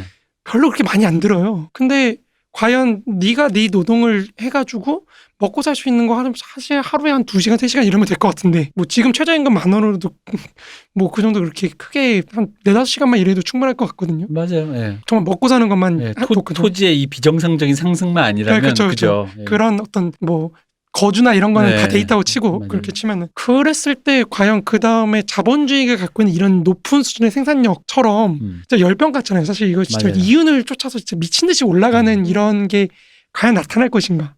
이거에 대해서 마르크스는 인간의 욕구 이제 그다음 뭐 이걸 이제 진정한 의미의 역사적 발전이라고 얘기를 하는데 지금까지 자본주의까지의 역사는 인류 역사 이전의 역사였고 그냥 재화를 놓고 싸웠던 그런 인류 역사 이전의 역사였고 사회주의부터 이제 진짜 인류의 역사, 진짜 인간의 욕망이 점점 다양화되면서 발전해가는 그런 역사가 시작된다 뭐 이렇게 얘기를 하는데 제가 거기서 의문을 갖는 거는 인간의 욕망이라는 게 사실은 한계가 있지 않은가. 어느 지점에서는 멈추게 되지 않는가. 우리가 사실 자본주의 지금 살고 있지만 어느 정도 발전하고 이상이 되면 소득 수준도 어느 정도 이상이 되면은 굳이 욕망이 안 생기는 말씀하신 것처럼 네. 그럼 뭐 더 해서 뭐해. 등 다시고 배부르면 됐잖아라는. 그렇죠. 그런 한계가 있지 않은가라는 게 제가 마르크스한테 갖고 있는 가장 큰 그거 중에 하나거든요. 의문 중에 하나거든요. 네. 그러니까 분명히 한계가 있어요. 제가 저는 진짜로 그 웃긴 게 마음속으로 간질간질해요. 제가 지금 예를 들어 저는 이제 뮬자씨니까 물만 펴도 막 사고 싶은 악기들이 너무 많아. 근데 말씀하신 대로 내 통장에 일경이 있어. 그러면은 이미 이 게시판에 끝없이 올라오는 메모는 다 내 거야.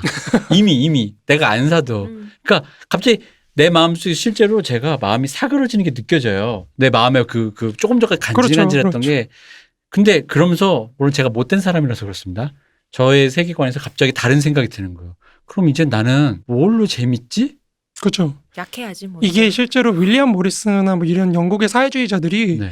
마르크스 자본론을 읽고 내린 결론이에요. 그러니까 사람이 이제 공산주의는 그 사람은 진짜 좀 있으면 온다고 믿은 거예요. 그러니까 이 사람이 생각한 건 공산주의 된 다음에 그 기나긴 지루함을 뭘로 달래지? 그러니까 만약 이게 자본주의 사회에서 약간 위계가 있잖아요. 내가 일경을 갖고 있는데 월 100만 원 버는 사람도 있고 이런 만약 위계가 있는 지금 같은 사회라면 내가 만약에 나는 뭘로 재밌지라고 하면 나는 그럼 이제 사람 갖고 장난치는 거 말고는 할 게 없어요. 저도 그래서 이게 궁금한 거예요. 아까 내가 생산할 수 있는 만큼만 딱 하고 나면 나머지는 본인의 욕망을 위해서 쓴다고 했잖아요. 욕구를 위해서. 위해서 쓴다고 했잖아요. 근데 그 욕구가 어떤 욕구일 거냐는 그렇죠. 거죠. 권력을 사람이라는 위한 것이 욕구일 수도 있고. 그러니까 과연 지적인 유의만 위해서 쓸 것이냐는 거죠. 뭐 그렇죠. 오락적인 걸 위해서만. 근데 그 오락이 어떤 오락일 것이냐. 저는 그게 또 궁금하거든요. 저는 약간 제조업적인 측면이 아닐까라는 생각을 해요. 그러니까 마르크스는 계속해서 개인이 자기 생산수를 갖고 있을 때 가장 자유롭다고 얘기를 하거든요.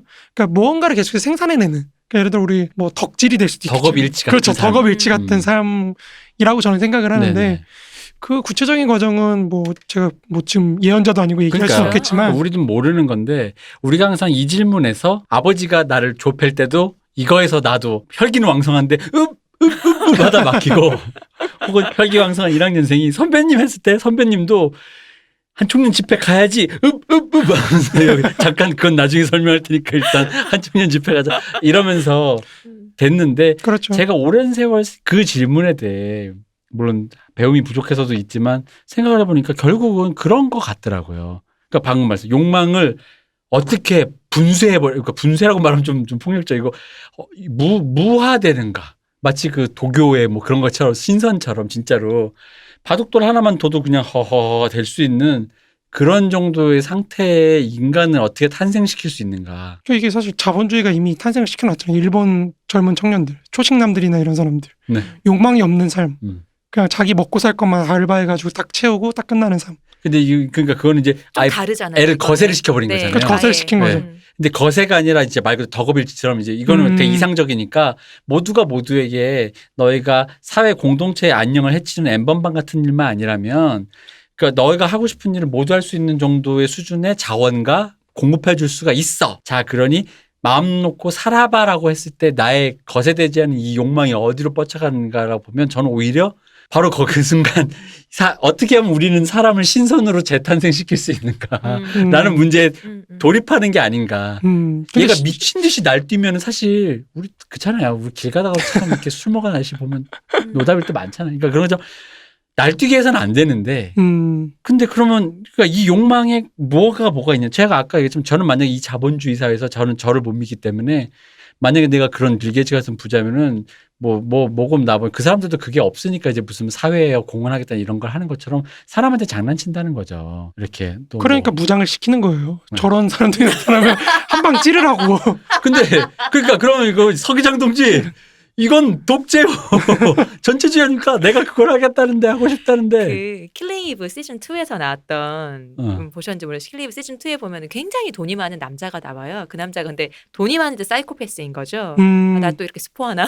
근데 그 남자가 약간 그래요.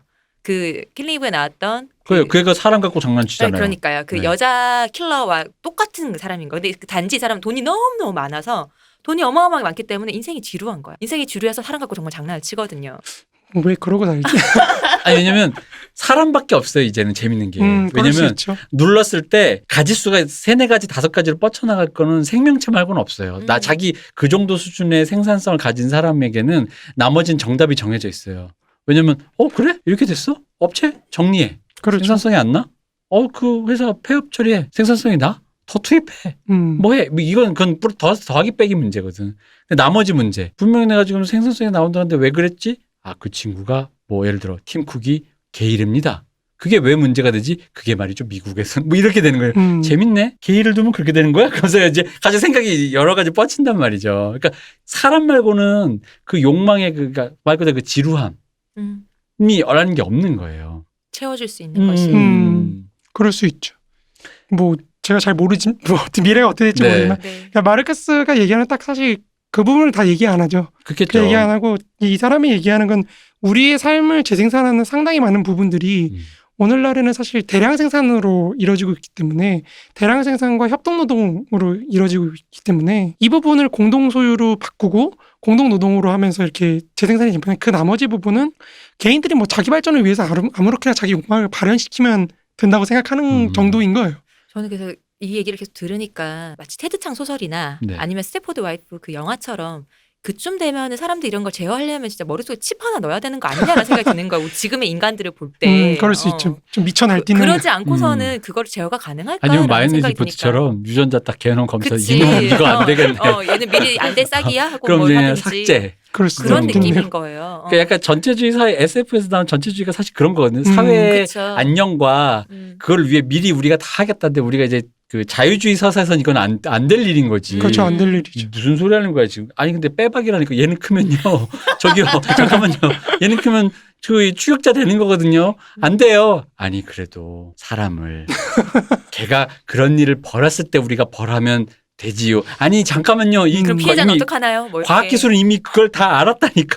이제 이런 것들이 상정되다 보니까 인간의 욕망과 우리 사회의 안녕 그리고 여러 가지니까 우리 공동체 안녕과 개인의 또 즐거움 행복이죠. 개인의 행복 이런 부분의 균형 문제. 근데 그게 어쨌든 간에 노동에서 해방된 상태에서 지금이야 우리는 사실 노동에서 해방만 돼도 행복하잖아요. 그렇죠. 솔직히 예를 들어 우리가 왜 자꾸 로또 얘기해요. 노동 안 하고 아까 말씀하셨듯이 모든 게 다 해결된 상태에서 월 한 50만 있어도 살잖아요. 솔직히. 그렇죠. 살잖아. 그냥 아무것도 안 들어가니까 주거 비용이나 이런 것도 없고 주거 비용, 통신 비용, 식사, 식비 이런 거 다 빼고 그러니까 사람이 살아가는데 연료 빼고 그냥 너한테 개인적으로 용돈으로 50만 원 줄게 하면 의식주가 해결되면 그렇죠. 살죠. 누가 못 살아. 노동에서도 해방되고 아침에 일어날 맞습니다. 필요도 없는데. 그러니까 그런 거 그랬을 때 우리에 대한 어떤 얘기가. 그래서 이 마르크스가 상정한 이 사회가 너무 선선한 인간이라는 인간들을 상정해 놓고 이 사회를 그린 게 아닌가라는 생각이 드는 거예요. 미친놈들이 많아지는 시대가 나왔었다는 거예요. 원래 인간은 미친놈들이 나타나니까요. 그럴 수도 있죠. 그리고 제가 이제 이 타임에서 왜 이 얘기를 했냐면 이쯤 돼서 이제 서서히 사람들이 상상이 안 되니까 자꾸 소련을 상상한단 말이에요. 맞아요. 그렇죠. 그래서 그러다 보면은 안 될 일이거든. 그러다 보면 이제 자꾸 이게 생각이 오류가 생기는 맞아요. 거예요. 그러니까 말씀하시면 잘 알지도 못할 뿐더러 알더라도 그거밖에 본 적이 없으니까. 맞습니다. 근데 제가 생각엔 사람이 겪어보지 못한 어떤 걸 지금 얘기하려고 네. 하는 거거든요. 그러니까 말씀하신 사실 맥락이 나온 건 딱 그거죠. 우리가 생각하는 소련이라는 이미지는 강제노동하고 네. 그렇죠. 집단노동 딱 시켜놓고 네. 여기서 똑같이 나눠갖고 뭐 이렇게 하다 보니까 말씀하신 서기장 동무 난 더 갖고 싶은데요? 아니 이거지. 저기 이 대표 동지 저기 그 비누 공장 가라고 그랬더니 서기장 동무. 저는 기타 치고 싶은데 이 갓나 새끼 당장 갓나 새끼 혁명을 위해 모두 다 비누를 만드는데 혼자 기타를 쳐 내려 안 되겠구만. 하면서 바로 잘하는데? 총소리란 말이지. 그러니까 우리는 살다 오신 것 같아. 우리가 생각하는 그거예요. 그렇죠, 그렇죠. 아니 나 기타 치고 싶다는데. 월남하셨구나. 근데 실제로 이게 그 그러니까 소련 혁명이 났을 때 네. 이게 처음에 문제가 됐어요. 그게 뭐냐면 너무 없는 거야. 기반이 물적 기반이 너무 없잖아요. 없지, 맞아. 너무 없는 상태에서 이게 굴러가게 할 수도 없는 거예요. 심지어 뭐 이렇게 왜냐면 도시 노동자들이 농촌으로 다 도망가요. 먹고 살라고. 아무것도 없으니까.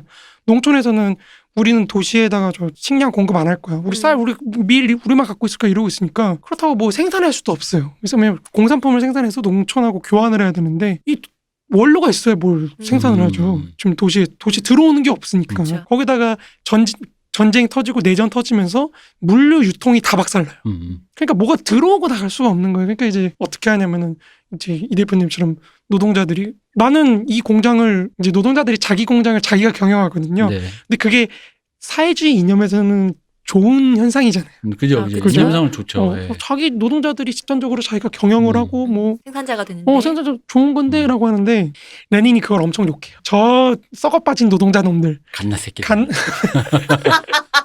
그 레닌이 원래는 뭐 러시아 노동자들이 혁명을 일으킬 정도로 성숙하다. 뭐 우리 노동자들이 세계 최고 뭐 세계 혁명의 전이고 뭐 어쩌고저쩌고 하다가 딱 그 상황 되니까 저 썩어빠진. 간악한 노동자들 저 아주 후진 놈들이에요. 역시 러시아 놈들은 이래서 안 돼. 그러니까 이런 식으로 어조가 확 바뀌어요. 내가 러시아 사람이라서 아는데. 러시아 놈들은 맞아. 조선 놈들은 안 돼 이런 거죠. 조선은 맞아야 돼 뭐 이런 내가 거죠. 조선 사람이라 아는데 뭐 그런 좀 것처럼. 슬픈 어디나 똑같은 것 같아요. 네, 그런 거 맞아요. 아무튼 그 바뀌면서 이제 노동자의 자기 경영을 다 박살내요. 그리고 완전히 국가 모든 걸 장악하게 되는 거거든요. 이제 그 과정이 국유화로. 그렇죠. 그 과정이 펼쳐지는데 그게 사실은 이 상태예요. 그러니까 욕망이라는 게 지금 욕망을 실현할 그것조차 없을 때 여기서 조차도 사실 욕망들이 다 달라. 그죠. 예. 이 다 다른 상태에서 소비에트라는 체제가 살아남기 위해서 모든 사람한테 어쨌든 일정한 정도의 욕망을 충족을 시켜줘야 되는 거예요. 그래서 선택한 게 뭐냐 강제노동제예요. 그게 트로츠키가 주장했던 노동자의 군대화. 그러니까 노동자들을 아예 그냥 다 강제로 노동을 시켜. 너 안 해? 총살. 빵야. 그러니까요. 빵야. 이렇게 해버리거든요. 근데 여기서 이제 말씀하신 것처럼 서기장 동무 여기저기서 서기장 동무 이렇게 하니까 그래서 사실 신경제 정책으로 가는 거예요. 그걸 풀어주는 거예요. 어느 정도 돌게 해줘야 되거든요. 근데 돌게 해주는 그 기점을 뭘로 잡느냐. 물류 시설이 확충될 때까지. 어쨌든 유통을 시켜야 되니까 이 유통을 시킬 때까지는 강제노동을 시키는 거예요. 군대를 시키고 그래서 적군을 만들고 뭐 이러는 건데 이걸 썼던 게 이제 트로츠키가 이 강제노동을 정당화하며 썼던 게 테러리즘과 이제 공산주의라는 책인데 이게 트로츠키주의자들이 가장 싫어하는 책이에요. 아 그래요? 왜 그러면 자기네들이 생각하는 트로츠키의 이미지하고 가장 안 맞아요. 거의 우리가 생각하는 일반적으로 생각하는 그런 공산주의, 네. 그 강제노동, 전체주의적인 그런 거기 때문에 되게 안 좋아하는데 그거를 가장 열심히 읽은 남자가 한 명 있었어요. 누군지 느낌이 오시죠? 스탈린입니다. 역시 스탈린 죽고 나서 그 서재 갔더니 순창 고추장 비법이 있네. 이거구나. 이거야. 맵싹하니. 그 서재에서 이제 빨간 밑줄을 너무 많이 칠 정도로 열심히 읽었다는 그 책으로. 그래서 이제 이걸 듣고 역시 팔아. 트로츠키도 스탈린주의의 그 기원 뭐 이런 얘기하는 거. 제공했다. 그 그렇죠. 책을 본 적은 없습니다만 지금 말씀하신 것도 이런 느낌이 들어요. 왜냐면 나에게 트로츠키는 약간 요즘 말로 나쁜 말로 하면은 선비거든요. 그래요? 야, 그래도 남들이 막 이렇게 할 때 잠깐만 약간의 그 브레이크를 걸면서 뭔가 이렇게 하는 느낌인데 이 새끼 선비인 척 하더니 이렇게 막 이렇게 쥐어짜는 건 다 썰었어라는 느낌이 살짝 있는 거죠. 트로츠키가 적군 운영하는 거 보면 그렇게 말씀 못 하실걸요? 엄청 잔인해요. 가족들 앞에 세워놓고 총살시켜요. 총살시키면서 너 가 총살, 가 총살, 가 총살. 그러니까 얘도 죽이고 가족들 다 죽이고 후퇴하면 다 총살.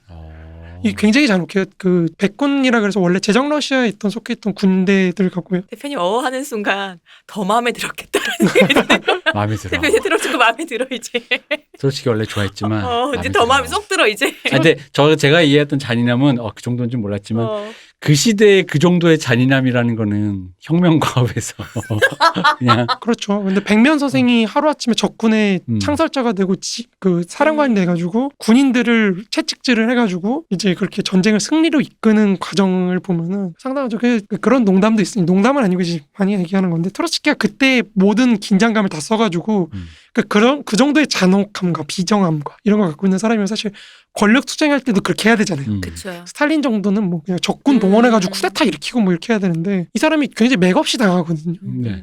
약간 이것도 뭔가 정신 분석하시는 분들 옛날에 막 분석하고 그랬어요. 심리적으로 어떤 뭐 그런 원래 그런 사람이 아닌데 내가 나를 막 추동해서 그때 뭐 이런 거 하는 아, 너무 달려갔더니 그 에너지를 다 썼다. 제가 띄엄띄엄 알았네요. 저는 그 바로 권력에서 나가는 부분이 약간 걔 누구야 걔 체게바라처럼 자 이제 난 이렇으니까 내가 알아서 투쟁을 하시구나 그러다 보니까 선비 이미지가 되어 있었거든요. 근데 또 그게 아니구나. 약간 PTSD 상태였구나. 그치, 에너지를 다 써서. 화염방사기로 월남군 너무 불태우다 그렇죠, 보니까 그렇죠. 얘가 와가지고 이게 월남군도 아니고 한국군을 뒤에서 이렇게 앞으로 안 가? 이러는 거죠. 그러니까 그거 한 상태였구나. 되게 잔혹했던 사람이 그 트로츠키는 레닌도 잔인하거든요. 네. 레닌은 어느 정도 자기 친척도 죽여요. 그러니까 저기 농촌에서 군대를 파견해요. 그리고 저기서 지주들 싹 다 죽여라. 그리고 저기 있는 사람들 다 죽이고 뭐 이렇게 하는데 거기에 자기 친척이 있는데 남보다 미운 친척이 많아요. 친한 사람이 있어죠. 혹은 그 과업을 이룩하기 위해서 그렇죠. 그런 거예요. 내 친척을이라고 안 죽이면은 우리 인민에게 그렇죠. 레닌의 말을 누가 따르라고 하겠어요. 너는 지주라는 거예요. 너도 죽어야지. 있는 게 잘못이야 너. 되게 무서운 사람들인데 아무튼 오늘 딴 얘기만 하다가 괜찮습니다. 오늘의 네. 이 질문이 그럼요. 드디어 여기까지 와야 이 질문을 드디어 하고 싶었어요. 이런 얘기를 하지 않으면은요 내내 의문이 남을 거예요. 그럴 계속해서. 장담한데 오늘 우리가 나눈 이 얘기가 뭐 동아리에서 조금 지나가다 들었던 뭐 나는 관심 없었는데 아버지가 괜히 뭐 뉴스를 보면서 끌끌 차면서 했던 소리도 어쨌든 부딪혔던 얘기. 그럴 수 있죠. 그 자체예요. 아니면 뭐 공산주의라는 것에 대해서 들었던 어떤 편린으로만 가지고 맞아요. 있던 걸 가지고 얘기를 할 때 분명히 이런 생각을 하게 될 거거든요. 하다못해 그냥 지나가다가 너 요즘 뭐 무슨 뭐 한다며 했을 때 그게 뭐야 했을 때 이런 거래요 라고 했을 때 바로 나오는 질문. 그렇죠. 맞아요. 이 문제가 근데 제일 어려운 문제거든요. 네. 왜냐면 이게 모든 혁명이 그렇지만 나는 아주 좋은 선의를 갖고 그렇죠. 해도 그렇죠. 피해자는 생기는 것이고. 피해자는 생겨 사람들이 혁명을 싫어하면 어떡할 거야? 맞아요. 그러니까. 안 바꾸고 싶다는데 안 어떡할 바꾸고 거야. 나 자본주의 좋은데라고 어. 하면은 이게 뭐 아무리 역사가 이렇게 발전해 여기로 갈 수밖에 없어라고 어쩌고저쩌고 해도 그러니까 인민들이 싫어하면 의미가 없는 거거든요. 서로에게 반동이에요. 그렇죠. 맞아요. 딱 그거거든요. 그러니까. 그래서 사실 마르크스와 엥겔스도 이 트로츠키의 강제노동이 괜히 나온 게 아니에요. 이게 1848년 혁명 당시에 이 사람들이 일정한 기간은 강제노동을 해야 된다고 얘기를 써놓긴 하거든요. 걷다가. 그러니까 욕망의 평준화보다도 최소한의 욕망을 달성할 수 있는 기반을 마련하기 위해서 강제노동을 시켜야 된다. 근데 기반 마련을 위해서 어느 기간 동안은 인간 그렇죠. 욕망을 거세화하는 그렇죠. 거잖아요. 약간 거세화하는 거죠. 근데 그건 중요하긴 하죠. 왜냐하면 사실 뭐 우리 그 새마을 운동대 신장로 까는 것처럼 뭐라도 좀 차라도 다닐 수 있게 신장로라도 뚫리고 뭐라도 있어 전기라도 들어오고 수도라도 맞아요. 깔아야 뭘 사람이 뭐 애를 씻기든 뭐 위생 관리든 뭐든 뭐가 되는 거니까 뭐 그런 거 거기까지는 사실 이해가 되는데 이제 오히려 저는 끝에가 더 궁금한 그쵸. 거예요. 그렇죠. 아니 뭐 당장이야 그래 우리 뭐 새마을 운동 하니까 저 기타 치고 싶지만 일단 나가서 우리 마을을 위해서 그 정도까지는 다 익스큐즈 한다고 봐요. 근데 그 다음이라는 거지. 자 우리 마을 수세식으로 다 바꾸고 길도 다 닦였고. 아스팔트 다 깔았어. 자 이제 저 이제 기타 쳐도 됩니까? 그렇죠. 우리 집 지주에 할아버지 있을 거예요. 그 옛날 왜 새마을 시절에 그 동네 유지 토 있잖아요. 그러면 이제 저기 김첨지 영감님 저 이제 기타 칩니다. 뭔 소리야 이 새끼야 이제 돈 반매기 이제 시작인데. 반매로 나가야지. 아니 그럼 김첨지 영감 그 아들 서울에 가 있는 아들도 일로 내려와서 같이 반매라 그래요. 걔는 판검사 돼서 더 큰일 할 사람이지. 이러면 난 못 지금 뭐 아따 못 해먹겠네. 첨지양 오늘 연기 잘하시는데. 그러면서 뭐 첨지 영감 배때기는 칼이 안 들어가나. 나는 모르겠고 완장 차고 왔고 세상이 이제 상전벽해요. 막 이러면서 이렇게 된다는 거죠. 이게 사람이. 그러니까 이게 결국에는 이동성을 높이는 방향으로 가야 된다는 거죠. 이동성과 정보가 굉장히 빨리 유통되는 그런 사회로 가야 된다고 저는 봐요. 개인적으로. 그렇게 안 되면은 이게 장기 지속이 불가능해. 기본적으로 이 사회에서는 이 프롤레타리아트 독재라는 것도 기본적으로는 모든 사람이 생산자가 될 때까지 조건이 갖춰질 때까지만 하자는 거거든요. 그래서 여기서 독재가 우리가 생각하는 독재라고 보기가 어려워요. 그러니까 옛날에 로마 공화정 시기에 있었던 독재관들, 그러니까 정말 위급한 순간에 어떤 힘을 모으기 위한 수단으로서의 독재 이런 거지. 지금 우리가 생각하는 개인 독재 같은 독재는 아니거든요. 그러니까 좀 더 네. 주축이 된다는 거잖아요. 그렇죠. 그 세력이 주축이 된다는 거죠. 그러니까 굉장히 민주적인 형태로도 독재가 될 수 있는 거거든요. 그렇죠. 네. 그러니까 원래 민주정의 반대는 왕정이나 네. 귀족정이지 독재가 아니거든요. 음. 독재는 민주정 속에서 그렇게 공화정 속에서 일어날 수 있는 거기 때문에 근데 이게 19세기 이후부터 이게 의미가 바뀌고 그 의미가 바뀌는데 굉장히 지대한 공헌을 한 사람이 레닌이죠. 레닌은 말 그대로의 독재를 네. 네. 홀로독. 그렇죠. 정말 독재를 하려고 했던 사람이기 때문에 이 사람은 그래서 카우츠키가 좀 불쌍한 거예요. 카우츠키는 마르크스한테 배운 대로 이거 독재 그런 의미 아니야. 이게 얘가 말하는 독재는 그 기간까지 어떤 일시적인 그런 비상 상태를 의미하는 거지. 그 독재가 아니야. 그러니까 이렇게 얘기하는데 이제 트로츠키하고 레니 둘 다 나서가지고 이 자식이 이게 지금 혁명 건설하는 더 없다 대고 약간 이런 식으로 얘기를 하기 때문에 서구에 대항해서 지금 계속해서 비상 상태인데. 그렇죠. 근데 이제 그러니까 대표님이 예를 드신 거에서 언제까지 해야 돼요가 문제가 되는 그게 거죠. 맞아요. 예. 이거 언제까지 해야 돼요?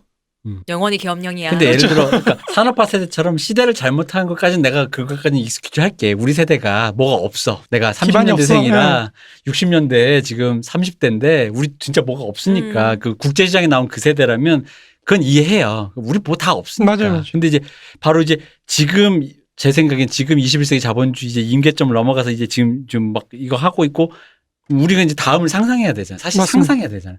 그 상상이라는 게 뭔지가 감도 안 오고. 그렇죠. 근데 우리는 사회주의에 대한 필요성이라는 건 분명히 느끼는데 사회주의가 아니더라도 그러니까 그 뭔가 다른 체제에 대해서 상상을 해야 되는데 그러다 보니까 여러분 모두의 상상력이 필요한데 근데 그게 우리가 경험해 보지 않다 보니까 사람은 자기 상상력의 바깥을 상상한다는 건 아주 극소수의 천재들 말고는 딱히 힘들다 보니까 마치 우주 바깥에 우주가 뭐 이런 소리 같이 뜬구름잡는 소리인데 우리가 좀 그거를 생각해 봐야 되는 거고 사실 이 하나만한 질문 같은 것도 어떻게 보면 동아리에서 혹은 아버지가 했던 이런 류의 얘기들이 반박들이 결국 다 그런 부분들이 돼요. 왜냐하면 우리가 이거를 상상해내서 설득해냈다면 저희 아버지도 그래? 생각보다 그거 좋은데? 라고 했을 거라는 거죠.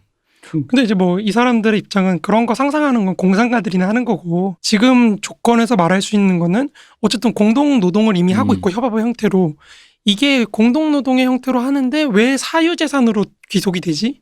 여기서부터 문제라는 거죠. 이 사람들. 이거를 공동 소유로 바꾸고 거기서 자기 자기 생활의 재생산을 위한 조건들만 취해서 개인적 소유를 할 수 있으면 별 문제가 없다. 그래서 마르크스가 개인적 소유의 어떤 재생이라고 할 때 이게 그 자본주의 제가 쓰는 책 중에 하나 이제 역사이론 쓰는 게 있는데 거기서도 얘기하는 게 그거예요.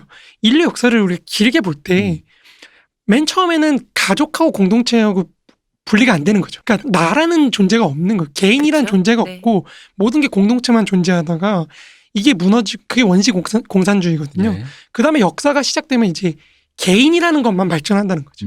소경영의 발전에 따라서 개인이라는 것만 발전을 하다가 자본주의에 오니까 개인적 소유이긴 한데 나의 노동에 기반한 소유는 아니고 타인의 노동에 대한 그러니까 이 노동자를 고용해서 소유하는 거 거기서부터 노동력을 뽑아가지고 소유하는 거 이 형태로 가니까 그 다음에 이제 어떤 개인의 발전이 가장 극단화된 상태인 거죠. 자본주의는. 그러면 이제 공산주의는 뭐냐? 공동체는 있지만 개인은 없던 사회에서 개인만 있는 사회를 거쳐서 공동체와 개인의 합일 관계로 가는 거죠. 그래서 공동 소유에 기초한 개인적 소유라고 하는 거예요. 이 단계로 가는 게 이제 공산주의라고 보고 그 너머는 이제 뭐 소유라는 구분 자체가 없어질 수도 있겠죠. 정말로 우리가 기계화가 다 돼가지고 뭐 소유가 무슨 의미가 있나 그냥 내가 갖다 쓰면 되고 기계가 생산하는 거 뭐 이런 단계로 갈 수도 있는 거 그건 모르겠지만 마르크스와 엥겔스가 볼 때는 이제 이미 자본주의가 공동 소유를 할 수 있는 기반을 만들어놨기 때문에 공동 노동이라는 형태로 그 공동 노동을 어떻게 공동 소유로 바꿀 것이냐 이거를 지금 얘기를 그 정도만 얘기하면 이제 그 다음에 그 공동 노동을 행할 수밖에 없는 그 공동체를 지탱한 어떤 문화적 기반이나 이런 건 어떻게 되느냐 그건 이제 우리가 실천을 통해서 할 수밖에 없다는 겁니다. 자 여기까지 되면 이제 마지막은 그거죠. 육체까지 초월해야 되는 거 아닌가라는 생각까지 드는 거죠. 전내화뿐인가. 전내화뿐인가. 프로젝트 니고 제로이치처럼 네트워크에서 태어난 생명체 우리 그 안으로 육체성이란 것까지 초월했어. 그렇죠. 않으면. 노동으로부터 아예 벗어날 수도 네. 있는 거죠. 아예 나 현존에서 벗어나서. 이제 뭐 이제 그런 상상 여러 가지 상상을 좀 해봤습니다. 뭐 월이를 보면은 모든 인간들이 이제 노동을 하지 않고 기계들이 하는 뭐 인간들은 심지어 걷지도 않잖아요. 근데 그건 이제 애니메이션이니까 그렇지만 사실 그렇게 생각해 보면 기계가 우리를 살려둘 이유가 없단 말이에요. 무엇하러? 그러니까 물론 인간을 그렇죠. 해치지 말라고 프로그램이 돼 있다고 하지만 이렇게 AI 시대가 오면 과연이라는 생각도 들고 매트릭스 3편을 보시면 아시면 네오가 쇼 붙이러 가요. 눈먼 네오가 눈먼 네오를 원앙 소리처럼 그치, 그치. 저기 누구야 걔 트리니티가 원앙 그쵸, 소리가 그쵸. 돼가지고 끌고 눈먼 네오 끌고 가서 쇼 붙이러 가요. 그 해주실 거야. 마르크스 엥겔스가 얘기했던 지금 자본주의 너머의 사회주의는 우리가 사실 상상하지 못한 어떤 좀 다른 어떤 구성의 세계일 것이고 당연히 그렇죠. 우리는 근데 아까 대표님 말씀하셨다시피 우리가 생각하는 사회주의는 본 것밖에 없으니까 소련을 생각하게 되는데 그게 아닌 정말 또 다른 어떤 사회일 것이다. 네. 그러니까 앞으로 이제 그 문세님이 얘기해 주실 것들이 이제 남은 내용이 바로 그걸 착각하시면 조금 오해가 된다는 거죠. 그러니까 그렇죠. 지금 기껏 소련으로만 자꾸 생각하면 이렇게 안 얘기해 된다는 놓고 거죠. 소련 자꾸 생각해서 대입해 놓으면 음. 뭔 소리 하는 거라는 되게 그러니까 캐캐 묵은 소리 하는 사람처럼 보일까 그래서 봐. 예전에 어떤 그런 댓글 중에 있었잖아요. 사회주의 뭐 어제 소련 망했는데 얘기해서 뭐해 뭐 이런 게 그런 있었는데 댓글이 있었나요? 그런 이런 비슷한 얘기가 있었어요. 음. 근데 지금 우리가 말하는 사회주의 사회는 그러니까 소련이 망한 거고, 그러니까 그렇죠. 지금 네. 그런 사회들이 없어진 이유가 그런 것이라는 거죠. 마르크스는 오히려 국가가 저런 식으로 모든 걸 국유화하면은 무조건 망한다고 얘기를 해요. 왜냐면 이 사람들은 기본적으로 국가를 싫어하고 첫 번째로 음. 두 번째로 인간의 어떤 자율성이 극단화되는 그런 걸 원한 거기 때문에 그 자율성을 억압한 그렇죠. 국가가 통제하는 그렇죠. 거니까요. 그러면 의미가 없죠. 그러니까 기본적으로 이거는 국가사회주의라는 체제가 본질이 무엇이냐라는 물음하고 굉장히 깊게 연관되어 있는데 그러니까 사실 저도 아직도 좀 애매한데 저는 일단 잠정적으로 결론 내린 거는 이 국가사회주의라는 시스템은 전쟁 시스템이다. 전쟁을 위한 체제였다. 전쟁을 위해서 사람들을 어떻게 최대한 동원해서 어떻게 생산성을 올리고 전쟁 수행에 할 수 있는 무언가 물적 기반이나 이런 걸 동원하는 그런 체제이기 때문에 더 이상 전쟁을 할 필요가 없는 시대가 도래했을 때 무너질 수밖에 없었다. 제가 볼 때는 그렇게 봅니다. 각자의 건전한 욕망 추구가 타인에게 갓나새끼로 안 보이는 그런 사회를 상상해 봅니다. 무엇을 상상하든 우리가 상상하는 것 이상의 어떤 사회인 것 같아요. 기타를 치고 싶을 뿐인데 총살 당하고 싶진 않아요. 기타는 저도 뭐 그럴 수 있다고 생각했는데 그 어떤 인간의 범죄 욕구랄까요? 네, 그러니까 그런 부분을 저는 처음 지금 저도 그래요? 오늘 처음 저는 접해봐가지고 인간의 욕구라면 당연히 그쪽으로 간다고 생각했거든요. 왜냐면 저같이 나쁜 사람은 진짜 만약에 진짜 재미가 없으면 사람을 뭐 장난친다니까. 저도 생각을 못 해본 지점이에요. 쇼핑백에다가 현금을 들고 다니면서 예를 들어 그런 거잖아. CC가 다 되게 사랑해. 내가 돈 주다가 니네 헤어질래? 그 인간 이런 거. 맞아야 되는 것 같아요. 이런 장난칠 수 있잖아.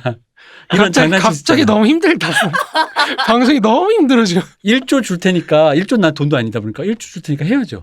그런 거 진짜 돈이 정말로 없 정말로 악랄하게 1조 줄 테니까 너 네 동생 죽여봐. 뭐 돈이 이런 없는데 식으로. 그런 걸 상정을 해야 됩니까? 그러니까 왜냐면 사람이 이런 것까지 할 수 있는 게 사람이다라는 거죠. 사람한테 자유를 줬을 때 예를 들어 그러니까 살인까지는 범죄라고 쳐도 예를 들어 그런 거 헤어지는 건 범죄도 뭣도 아니잖아. 그런 거. 그럴 수 있죠. 뭐 그러니까 이게 정말 아무런 의미 없이 어떤 모든 욕망이 좀 충족이 됐을 때 네. 인간이 어떤 자기 파괴적인 욕망이 있으니까 또 그 네. 욕망을 어떻게 다룰지에 대해서는 저도 오늘 사실 두 분과 대화하면서 처음으로 좀 생각을 해봤는데 그 부분은 저는 아직 잘 모르겠네요. 네. 왜냐면 이제 보통 예술 쪽에서 이 부분을 건드리잖아요. 인간이 이제 그 제어가 안 되는 그 욕망 때문에 이제 사고치고 이게 사회로부터 이렇게 푸시당하는 걸 주로 묘사를 하다 보니까 뭐 경찰은 계속 있겠죠. 거기도 무장하고 있고 그래야겠죠. 뭐 그렇지만 경찰 관료 자 들어와. 원래 근데 그 해겔도 그렇고 경찰 제도는 국가로 안 쳐요. 시민사회 영역으로 쳐요. 자경의 영역으로 그렇죠. 치나요? 해겔도 그렇게 쳐거든요. 아마 뭐 비슷하지 않을까요? 로보캅. 로보캅. 원합니다. 인디안 사회 같은 게 그래서 요즘 재밌는 사례 중에 하나죠. 거기는 국가를 안 만든 시스템이 네. 때문에 마을 공동체로 이제 네, 운영되게 맞아요. 되는데 거기서도 보면 그런 지점들이 잘 좀 자치가 이루어지고 있긴 하거든요. 근데 사실 생산적인 그런 자치는 아니죠. 좀 이렇게 미국인들 그저 어렸을 때 캐나다 갔을 때 그런 거 이제 인디언 보호 지역 뭐 이래가지고 관광을 시키는데 그쵸. 좀 비참하더라고요. 비참하죠. 사람을 관광 상품으로 구경하고 그런 거 보면은 그렇게 그런데 인간의 욕망이 완전히 충족됐을 때 어떻게 될 것인가 그것도 좀 고민을 해봐야겠네요. 네. 근데 이 문제가 사실은 왜 답이 없냐면은 마르크스가 사실 임노동론을 결국 못 썼기 때문에 네. 인간의 욕망을 어떻게 뭘 할 것인지에 대해서 쓰지를 않다 보니까 자본론만 쓰고 가셨잖아요. 네. 네. 그러다 보니까 이 욕망이라는 게 입노동론을 써야 좀 이렇게 뭐가 되는데 이게 안 되니까 저도 그 부분에서 좀 의문이 많은 거예요. 그러니까 예전에 지직이 그런 말 한 적 있거든요. 쿠바 혁명을 보고 쿠바는 되게 정체됐거든요. 딱 네. 그 혁명 시기로부터 딱 정체된 네. 시스템인데 뭐 실제로 갔다 오셨던 분들 얘기 들어보면 괜찮대요. 네. 되게 사람들 역동성도 있고 근데 굉장히 낡았대요. 모든 게. 사진들 봐도 그렇죠. 그쵸, 낡았잖아요. 네. 아직도 뭐 이렇게 해가지고 자동차 엔진 굴리고 뭐 이렇게 하는 굉장히 50년대에 그런 거 하고 있는데 지직이 그런 말 한 적 있거든요. 이건 혁명이 실패한 게 아니라 혁명이 너무 성공해서 지금 정체된 거라고. 그런 말 한 적 있거든요. 어렵네. 그러니까 그런 지점을 생각하면은 이제 좀 고민이 좀 되는 거죠. 그럼 문세님의 드디어 평생의 과제가 이게 그러게요. 바로 여기가 아니냐. 마르크스의 입노동론을 내가 인간의 욕구를 완성한다. 어떻게 할 것이냐. 저는 여기서 끝내고 싶어요. 저는 이 욕망이라는 부분에 대해서 어느 정도의 사실 가이드가 있어야 된다고 봅니다. 저도 그렇게 생각합니다. 다 시켜줄 수는 없고 그건 당연한 거예요. 우리 보통은 뭐 살인, 욕구를 강간, 절도, 충족할 방화 수 이런 걸 다 없으니까요. 시켜줄 수는 없으니까. 근데 이게 이제 모든 혁명의 모순인 거예요. 그러니까 네. 내가 채찍을 써가지고 이 사람들을 끌고 가야 되는데 이 끌고 갔을 때 과연 언제 채찍을 거둘 수 있을 것인가. 헬리콥터 맘의 맘도 그래요. 내가 일단 애를 대학을 보내긴 해야 되는데 평생이 걱정이죠. 뭐. 그렇죠. 사회생활은 잘할까 싶어서 또 부장님에게 또 전화도 요새 드려야 그렇게 되고. 전화 많이 온대요. 네. 회사로. 저는 결국에 이제 국제관계나 이런 것까지 다 고려를 할 수밖에 없다고 봐요. 그래서 6가지 갈등축을 말씀드렸던 맞아, 거고요. 아까도 7가지로 하셨는데 6가지죠. 계속 7가지로. 그게 외국으로 갈 수 있다든지 이렇게 안 되면은 소련처럼 사실 폐쇄돼 감옥이 돼버리거든요. 그렇죠.